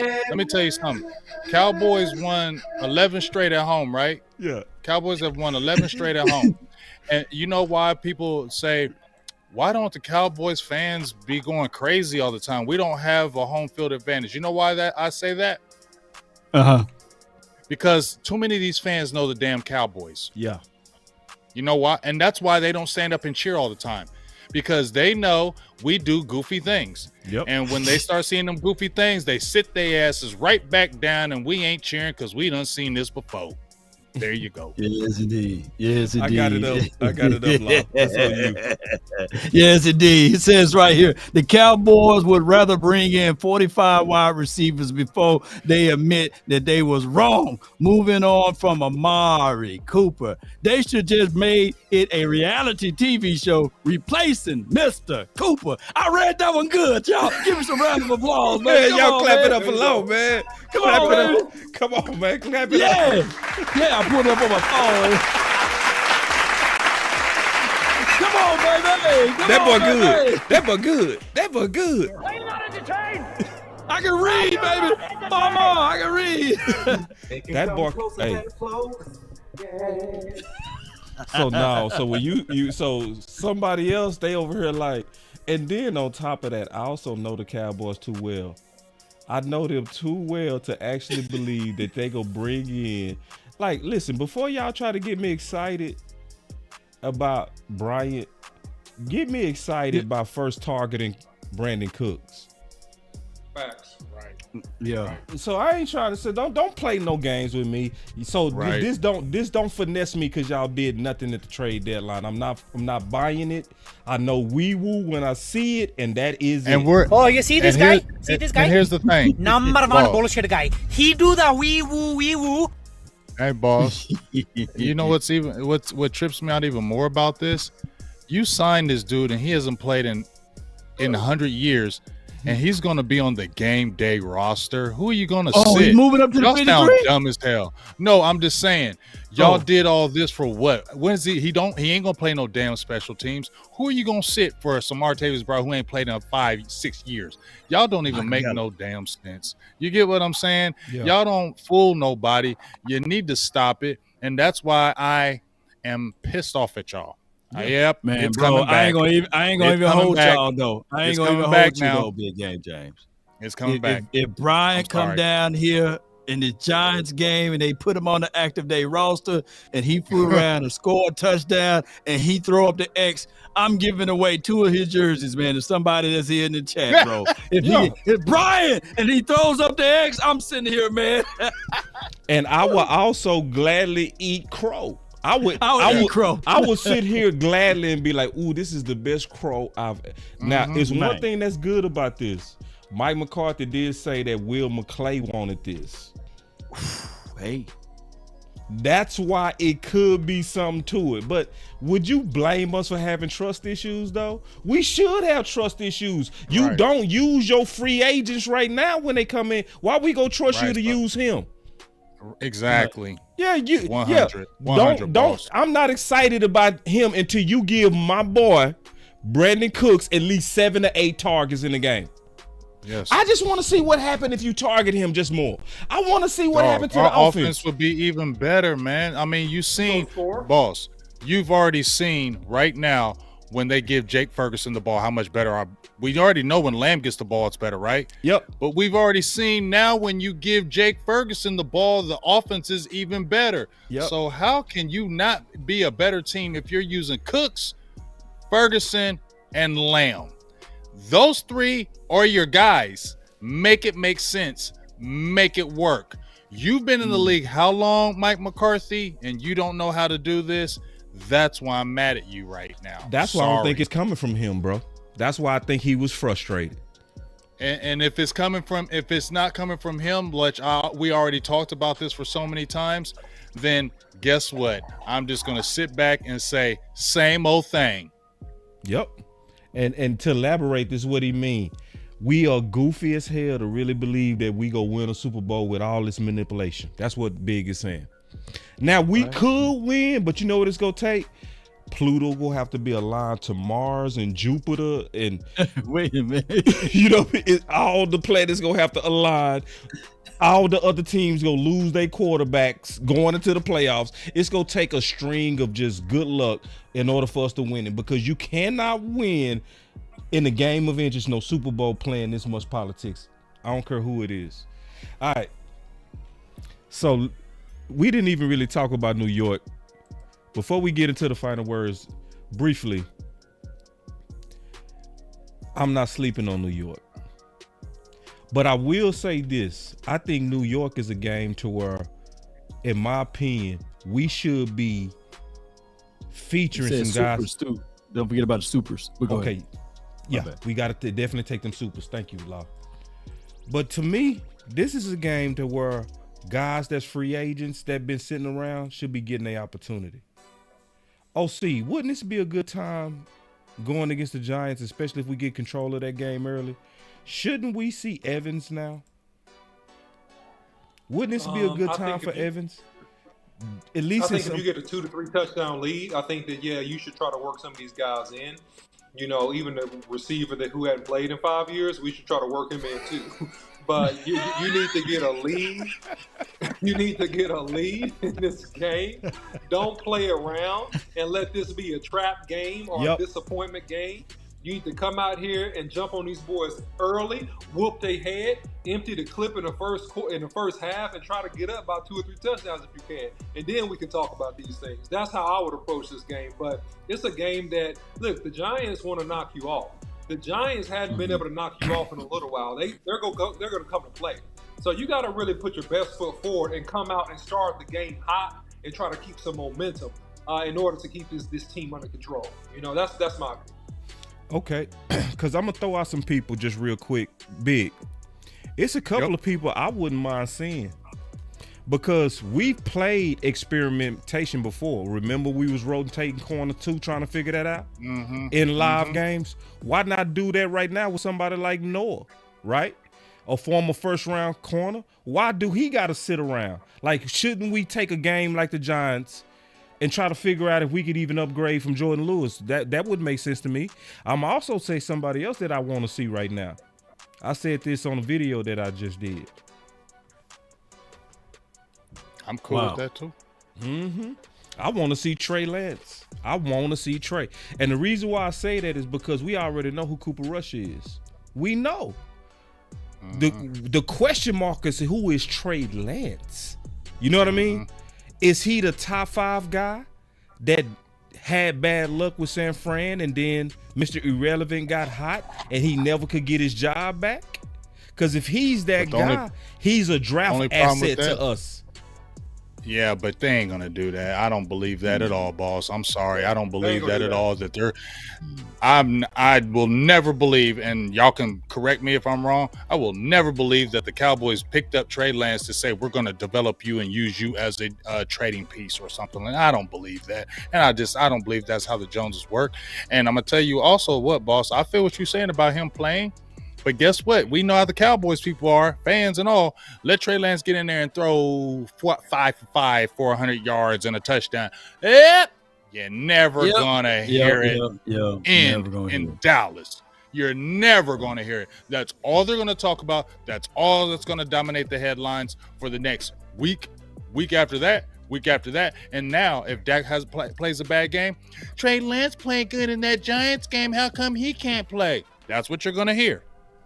Right. And they was calling for Trey Lance last game. And they said, man, his foot would have been inbounds, man. He would have flipped over the dude, you know. The backup quarterback in Dallas is always the best thing, man. Even when we had Troy, there were people put Burline in, man. Put Pete in, put Rodney Pete in, put the brother in, man. You know, so that's just how it was. The brother man. I remember all of those days. I remember it too. I remember put the brother in. It's not even a white-black thing, by the way. Put the brother in. Put the brother in. Put some brother in, right?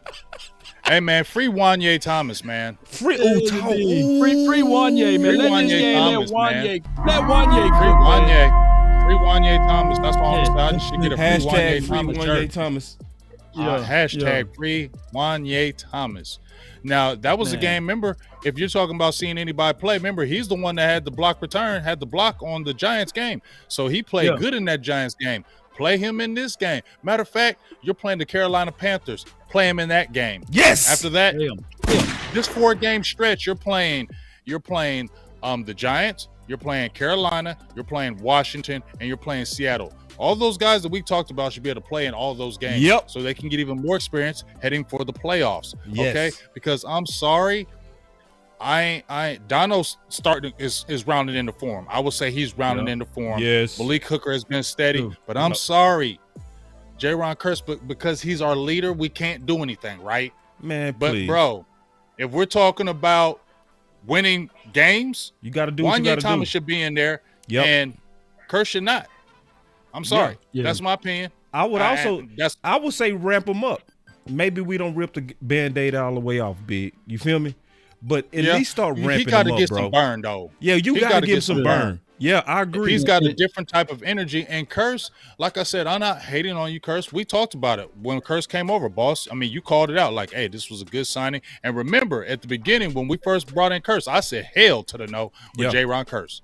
You remember? Me and you had the back and forth for weeks about J-Ron Curse because you was like, Jay, trust me on this. I'm like, hell no, dog. He was this for a reason. Now, he played extraordinary his first year, but I feel like we're starting to see the regular Curse coming out now. He had the phenomenal year the first year, but now I feel like the regular Curse is coming out. And like I said, I love the leadership. I love all those type of things.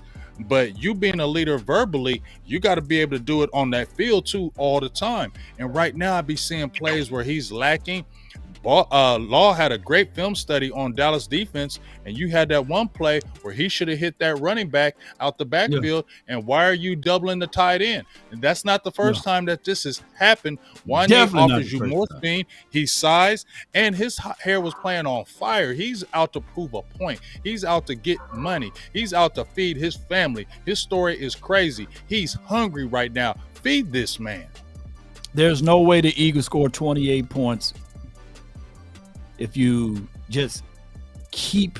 If I got to say this, y'all, man, say it. And Jordan Lewis and Curse right now is holding his team back. Yeah, I think that if you just make those two substitutions and put Wanye in, maybe use something else, variations of Izzy or whatever it may be to play that safety, I don't think the Eagles score 28 Put Izzy points. in the slot. You was right, Law. Take Jordan out and put Izzy in. Put him in. What are we doing here? But guess what? You know what, Law? You know what, boss? You know what, OC? You signed Jordan Lewis to a contract, didn't you? A couple years ago. Here we go. Yeah. Talk and what is Izzy? What draft pick is Izzy? And he's cheaper, right? Yeah. Contract year. Yeah. I don't know.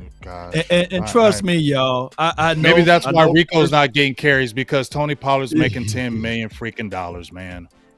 I know. I'm gonna say this again. I know D-Law and Curse, they both follow me, but I gotta call a spade, y'all. I can't protect those boys. When I look at the tape, Curse is a 2 steps slower than what he was last year. Maybe it could be you might get the DM Law 7 back here. He gonna hit the DM. You gonna get the DM Law. But I know what just people tell him do, I said it. Just tell him I said it. He can yell at me, say I'm terrible, I'm a bum, all that. Tell him I said it. Yeah. And then my guy Jay Lou, his favorite line is, well, let me go to your job. You know what I'm saying? Yeah, he always saying that. J. Lou, come to our jobs. Come to our jobs. It's cool, J. Lou. Like, it's not like we don't love you. Why? Here's the thing. I'm gonna say this one last thing about this. Y'all players get so mad, then take your Twitter away. Then take your Twitter away, fellas. Take your Twitter, because you're gonna hear this on Twitter, y'all. Y'all can call people stupid fans and bump. That's fine. But guess what? Y'all get sensitive and get mad when people say anything about y'all. Then y'all shouldn't have Twitter. They shouldn't, man. And then at the end of the day, it's about making plays, bro. That's all it's about. Making plays. And that's, it's not even personal. Like, everybody know that I love Curse. Everybody know that, but I don't love you enough to not say give my boy Wanye Thomas some tick. Yeah, give him some tick, man. Get him out there, man. Like, at the end of the day, it's about competition. It's not about me being right. It's none of that. It's about who is the guy or guys that's go put us in a better position to win. And Jordan Lewis, they was targeting you and they was winning. Man. They was winning. And then it made I was Dan Quinn look like a fool. Yeah. Dallas Goddard. Jordan Lewis covering Dallas Goddard. Where on earth is that a good idea, Dan? And we like you, Dan Quinn, but come on, man. And I would say Jordan Lewis should have won that matchup, man. I prayed every day to Jesus Christ that a tight end was going to beat. I wanted to cover them because it was like, bro, that's locked down. You're not doing anything. I'm quicker than you. I'm better than you. I'm prettier than you. I'm faster than you. Everything about me is better than you. That should have been the case when you going against Dallas Goddard as a smaller, shiftier, quicker guy. That's what should have happened, but you got beat. And so because you got beat, the fans go start talking about who can play that's not going to get beat in that matchup. So it's nothing wrong when people looking around if you're not getting it done. True. So if you come to my job and you better than me, Jordan Lewis, then take my job. That's how it go. But if somebody is better than you, we going to be saying, hey, bro, can this dude make us better? Play better and we have your back. That's simple. It's simple, but it's that simple, and you can't get Jordan mad Lewis at ain't better than Dallas, though. Hey, they were using Jordan Lewis, man. They even put DeAndre Swift inside the slot. Yeah. Jordan Lewis had nothing on that dude, man. Man. Before OC, before you say something, I'm sorry. I apologize, OC. My bad, OC. No, you good? You good? I bro. apologize, but boss, how many times have I said this? How many times have I said this, boss, that Jordan Lewis is not slot corner? You've been saying that a while. Oh, yeah, you've been saying that for 6 years almost now. I've been saying that forever, that he's outside. He's not inside. He's not a slot corner. People keep on hyping him like he's a great slot corner. He has not been. Yeah. Where? When? They only say he's a slot corner because his size. Yeah. Not because of the skill set. He does. He's better on the outside. Yep. He gets cooked on the inside, but they keep him in there thinking, oh, Jordan Lewis is great slot corner. No, he's not. No, he's not. Yeah. Yeah. His best tape was when he was on the outside. You could say when he was a nothing rookie. about him. You can go back and see the tape and see the stats. His best year was his rookie year when he was on the outside. You're not lying, big. And they panicked when he got cooked. I can tell you the game he got cooked. Devontae Adams, and Devontae Adams is going to do that to him regardless, right? Facts. That was the time he got cooked, and that's when they moved him to the inside for the rest of his life. And then they should even panic because they had to go at him twice to cook him.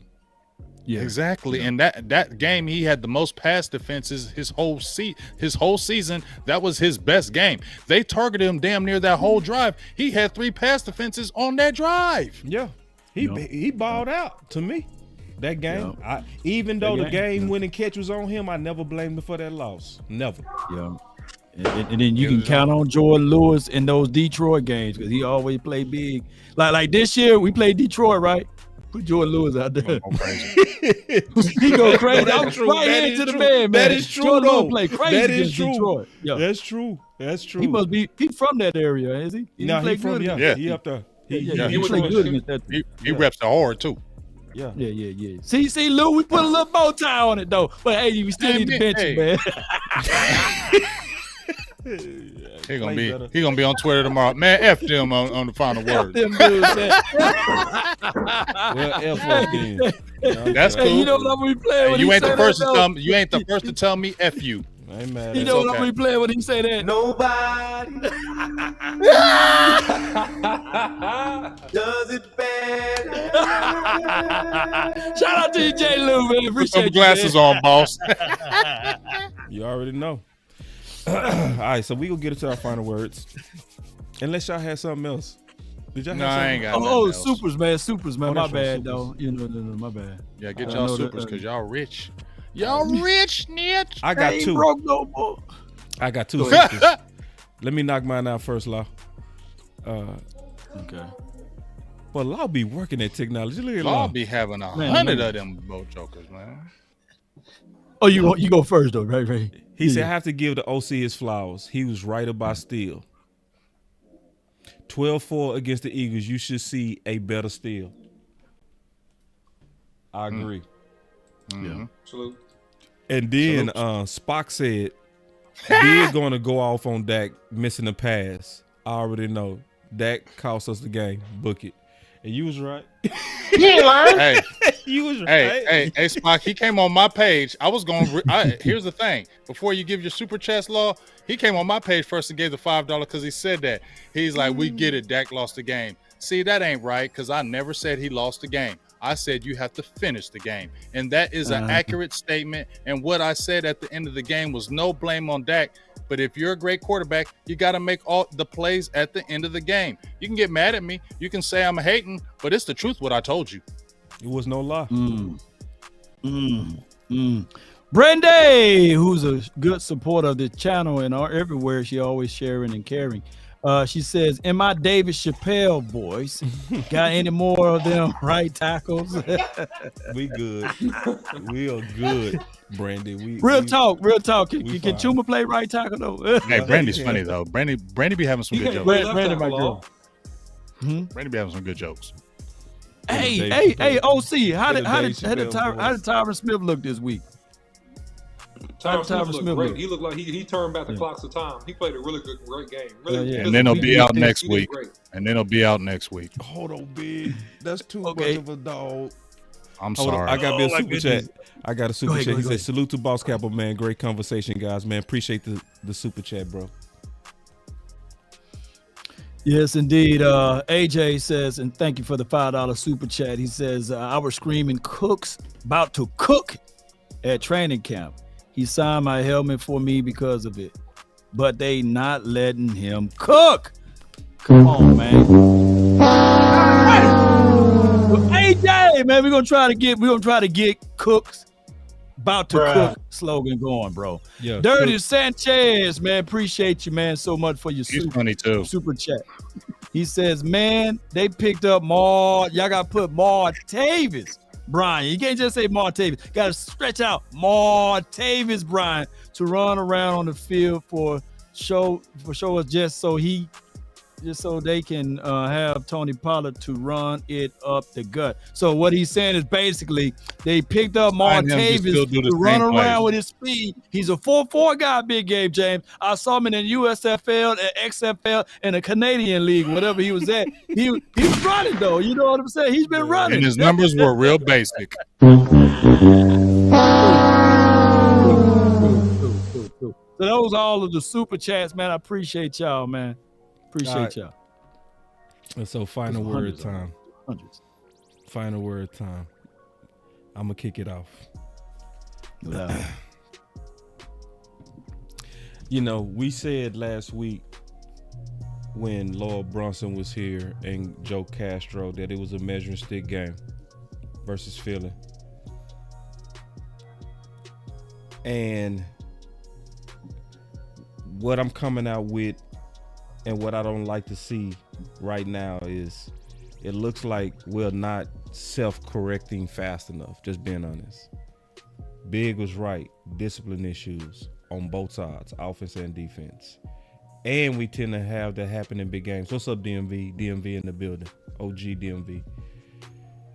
Then on top of that, we still seem to have politics on our team where like what Big was saying, we are playing guys based on payroll versus talent. Where Pollard got $10 million on his tag, so he's going to get his touches.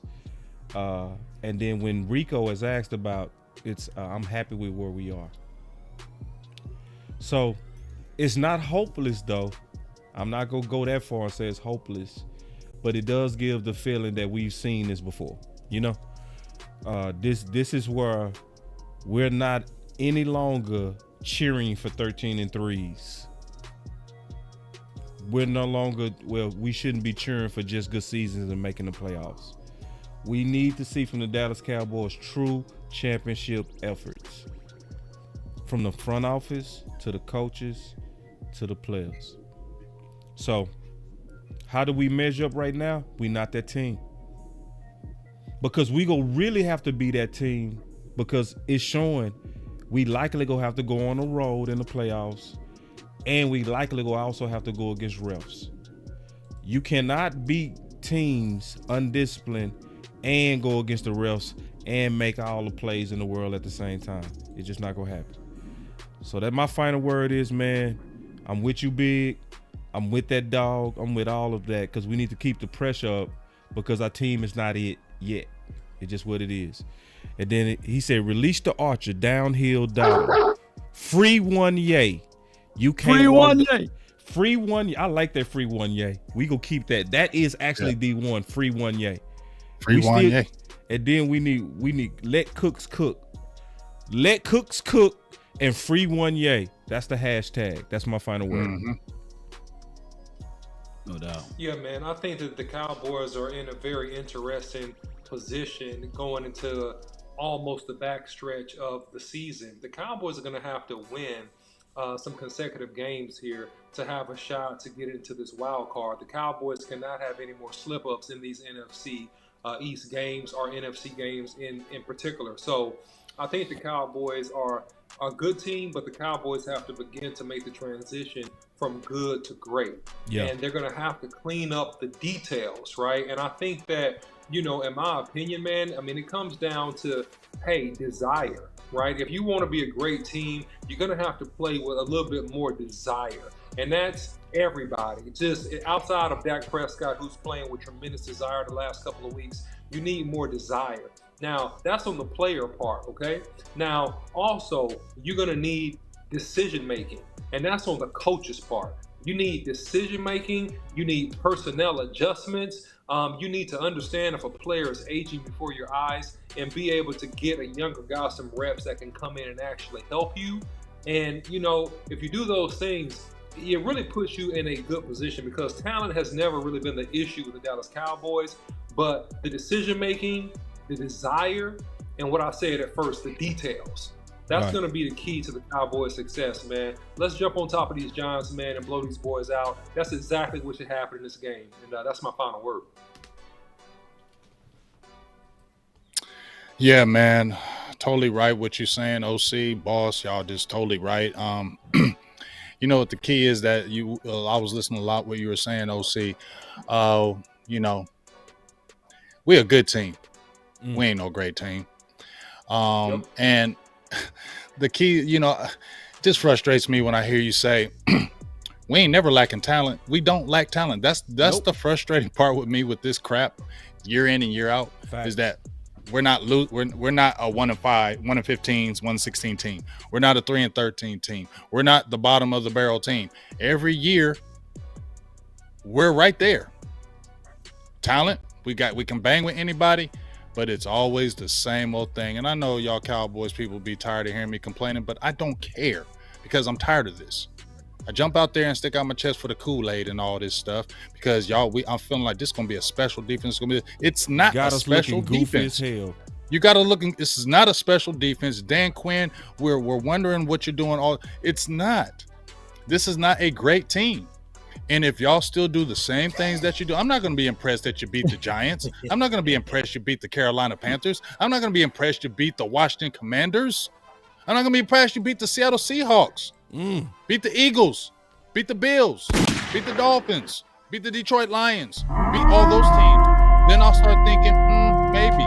But when you're beating these regular booty teams, scrub teams, I'm not getting excited about that if we jump after we lost to the Eagles and we drop a 40-point game and everybody's clapping the high fives. No, don't clap no high fives or nothing. Y'all need to be about business because somebody got to get tired in this organization of losing this many times. I don't care. The fans deserve this. I'm saying this from the fan, not even no damn content creator. We deserve this. It's been 28 years, y'all.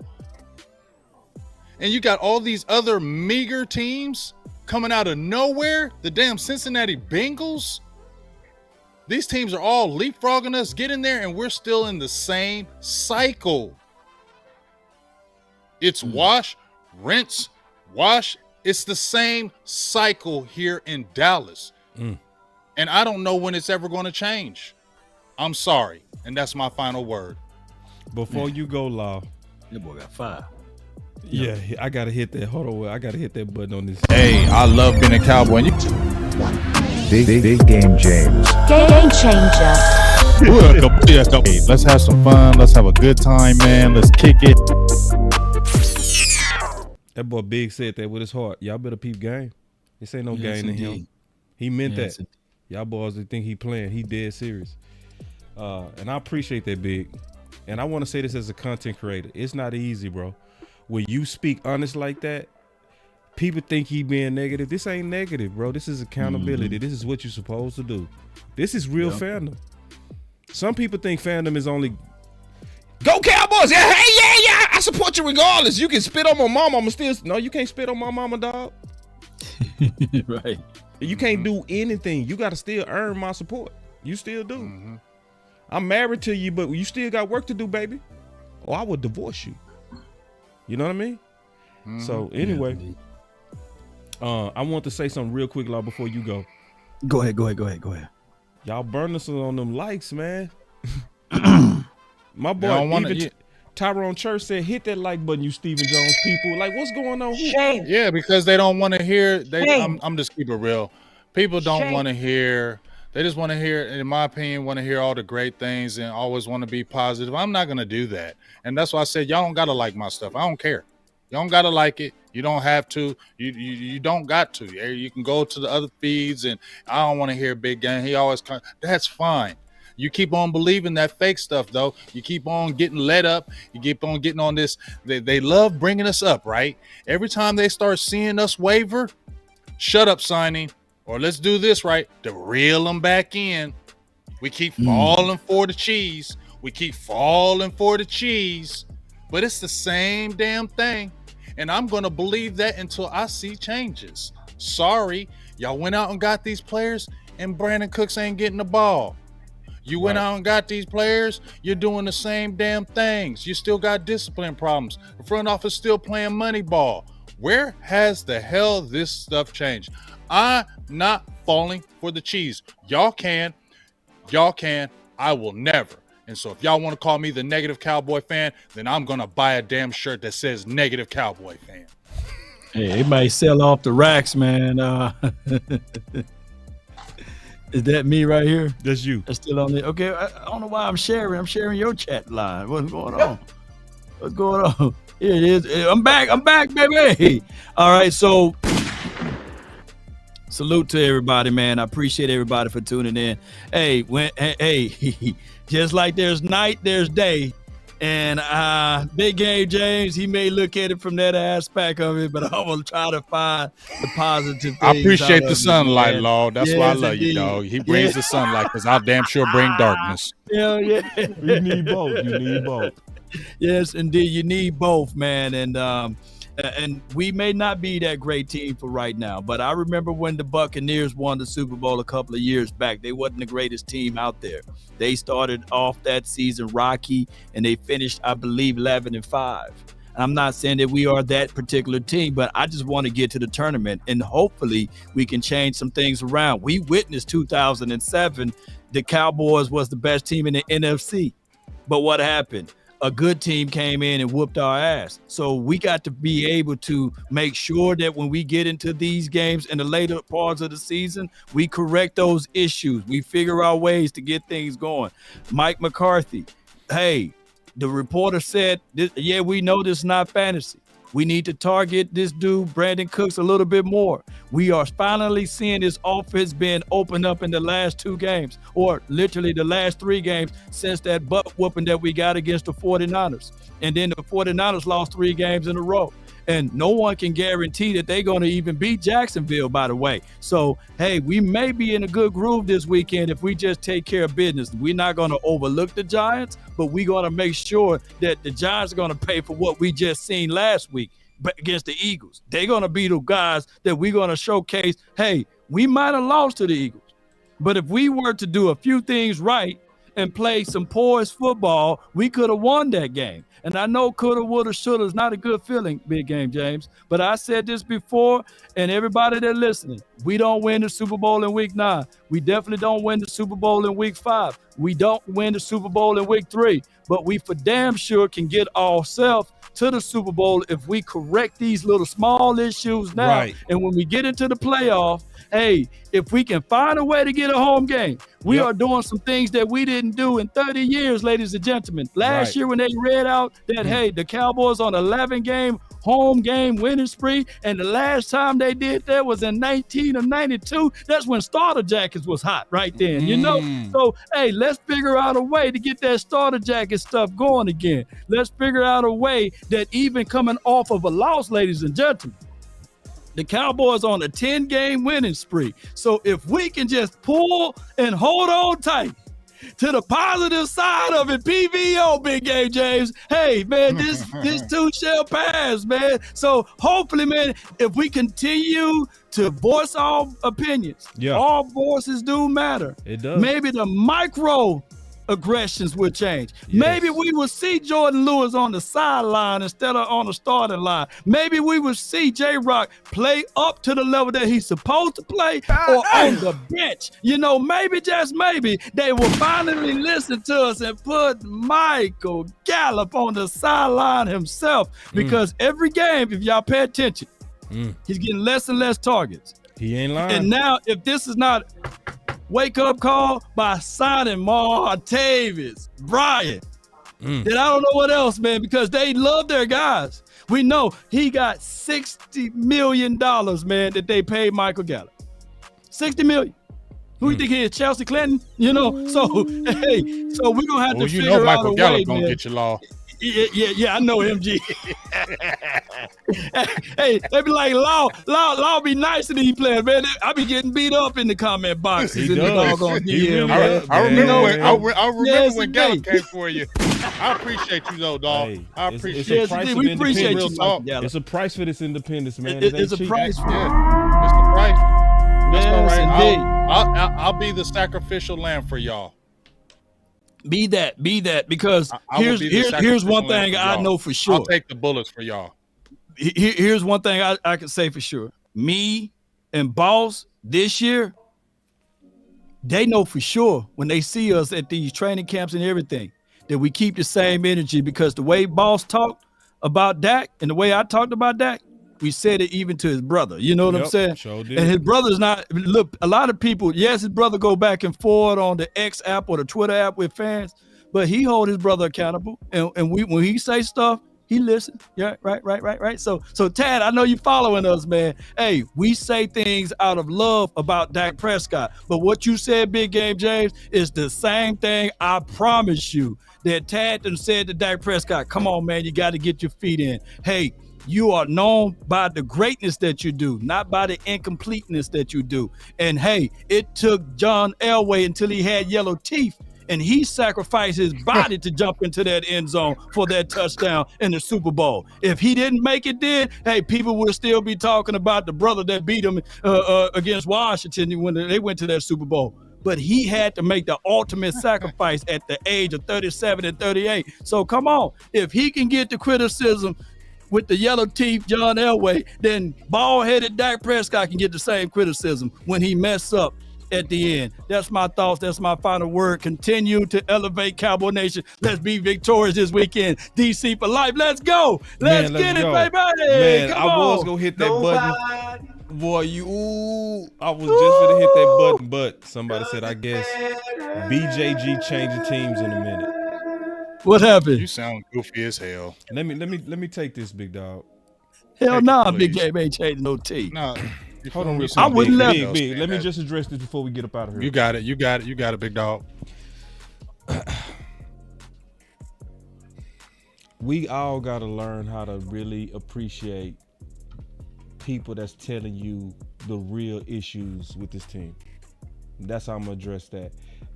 He is not disloyal. The people that's actually disloyal is people like you. The people that never say anything about their team as they're burning you. That's disloyal. Loyalty is speaking your mind when you're being wronged.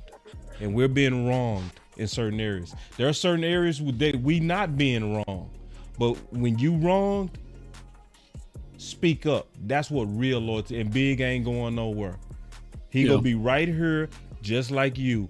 He loyal, but actually more loyal than you. If you ain't started no channel to speak your mind and to push back against power, don't question my homie. My dog. 3, 2, 1, drop it. And remember, you're listening to nothing but the best. Let's go. We need that button lock. Original, they never will be. You know what, Big Game James and Boss? Yo. We have our greatest episodes before we hit live. And most of the people don't know that Big Game James is passionate about this team. Is passionate about this team. And he is willing, you know what I'm saying, to do anything in his power for the betterment of this team. For the betterment of this team. He was a fan of this team before Jerry Jones had the money to buy this team. Yep. So he have now I'm not saying that people that's born after Jerry Jones bought the team, they don't have a right, but this dude have every right, y'all. He put in a lot of time. It's not easy. It's hard to sit in these seats. Yep. To be objective. Mm-hmm. And it's damn near hard to see something. Crucified. Crucified. And it's hard, ladies and gentlemen, to know it's harder to know the capabilities of what this team can do because you can see the talent. But when you see somebody just wasting the talent, that's make it even more difficult to root for this team when you know that they are capable of being better than what they are. And that's the hardest thing. Exactly. Big Game James, I will always want Big Game James to speak his truth. Always. Can we get that? Nobody one more time before we get out. I got Nobody. you. Nobody. No days off. Does it better. They can come closer than close. It's an evil world we live in. Original, world. they never will be. FBI, open up! When you pray for rain, you gotta pray for mud. Nobody does it better than me.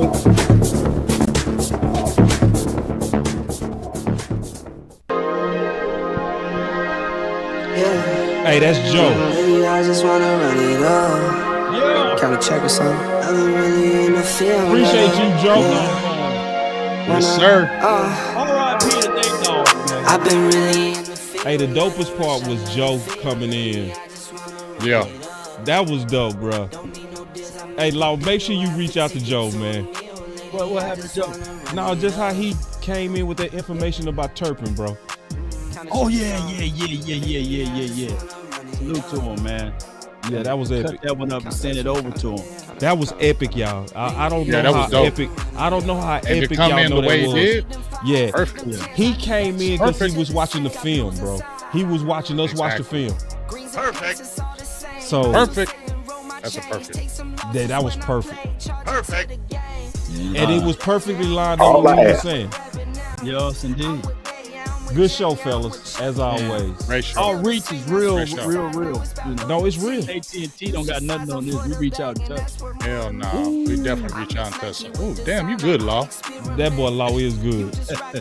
You good. Nobody. Nobody. You gonna have me singing that all night. I'm about to go sing it to my girl. I've been really in the field. Let her rush, I let her feel it. Man, let's go.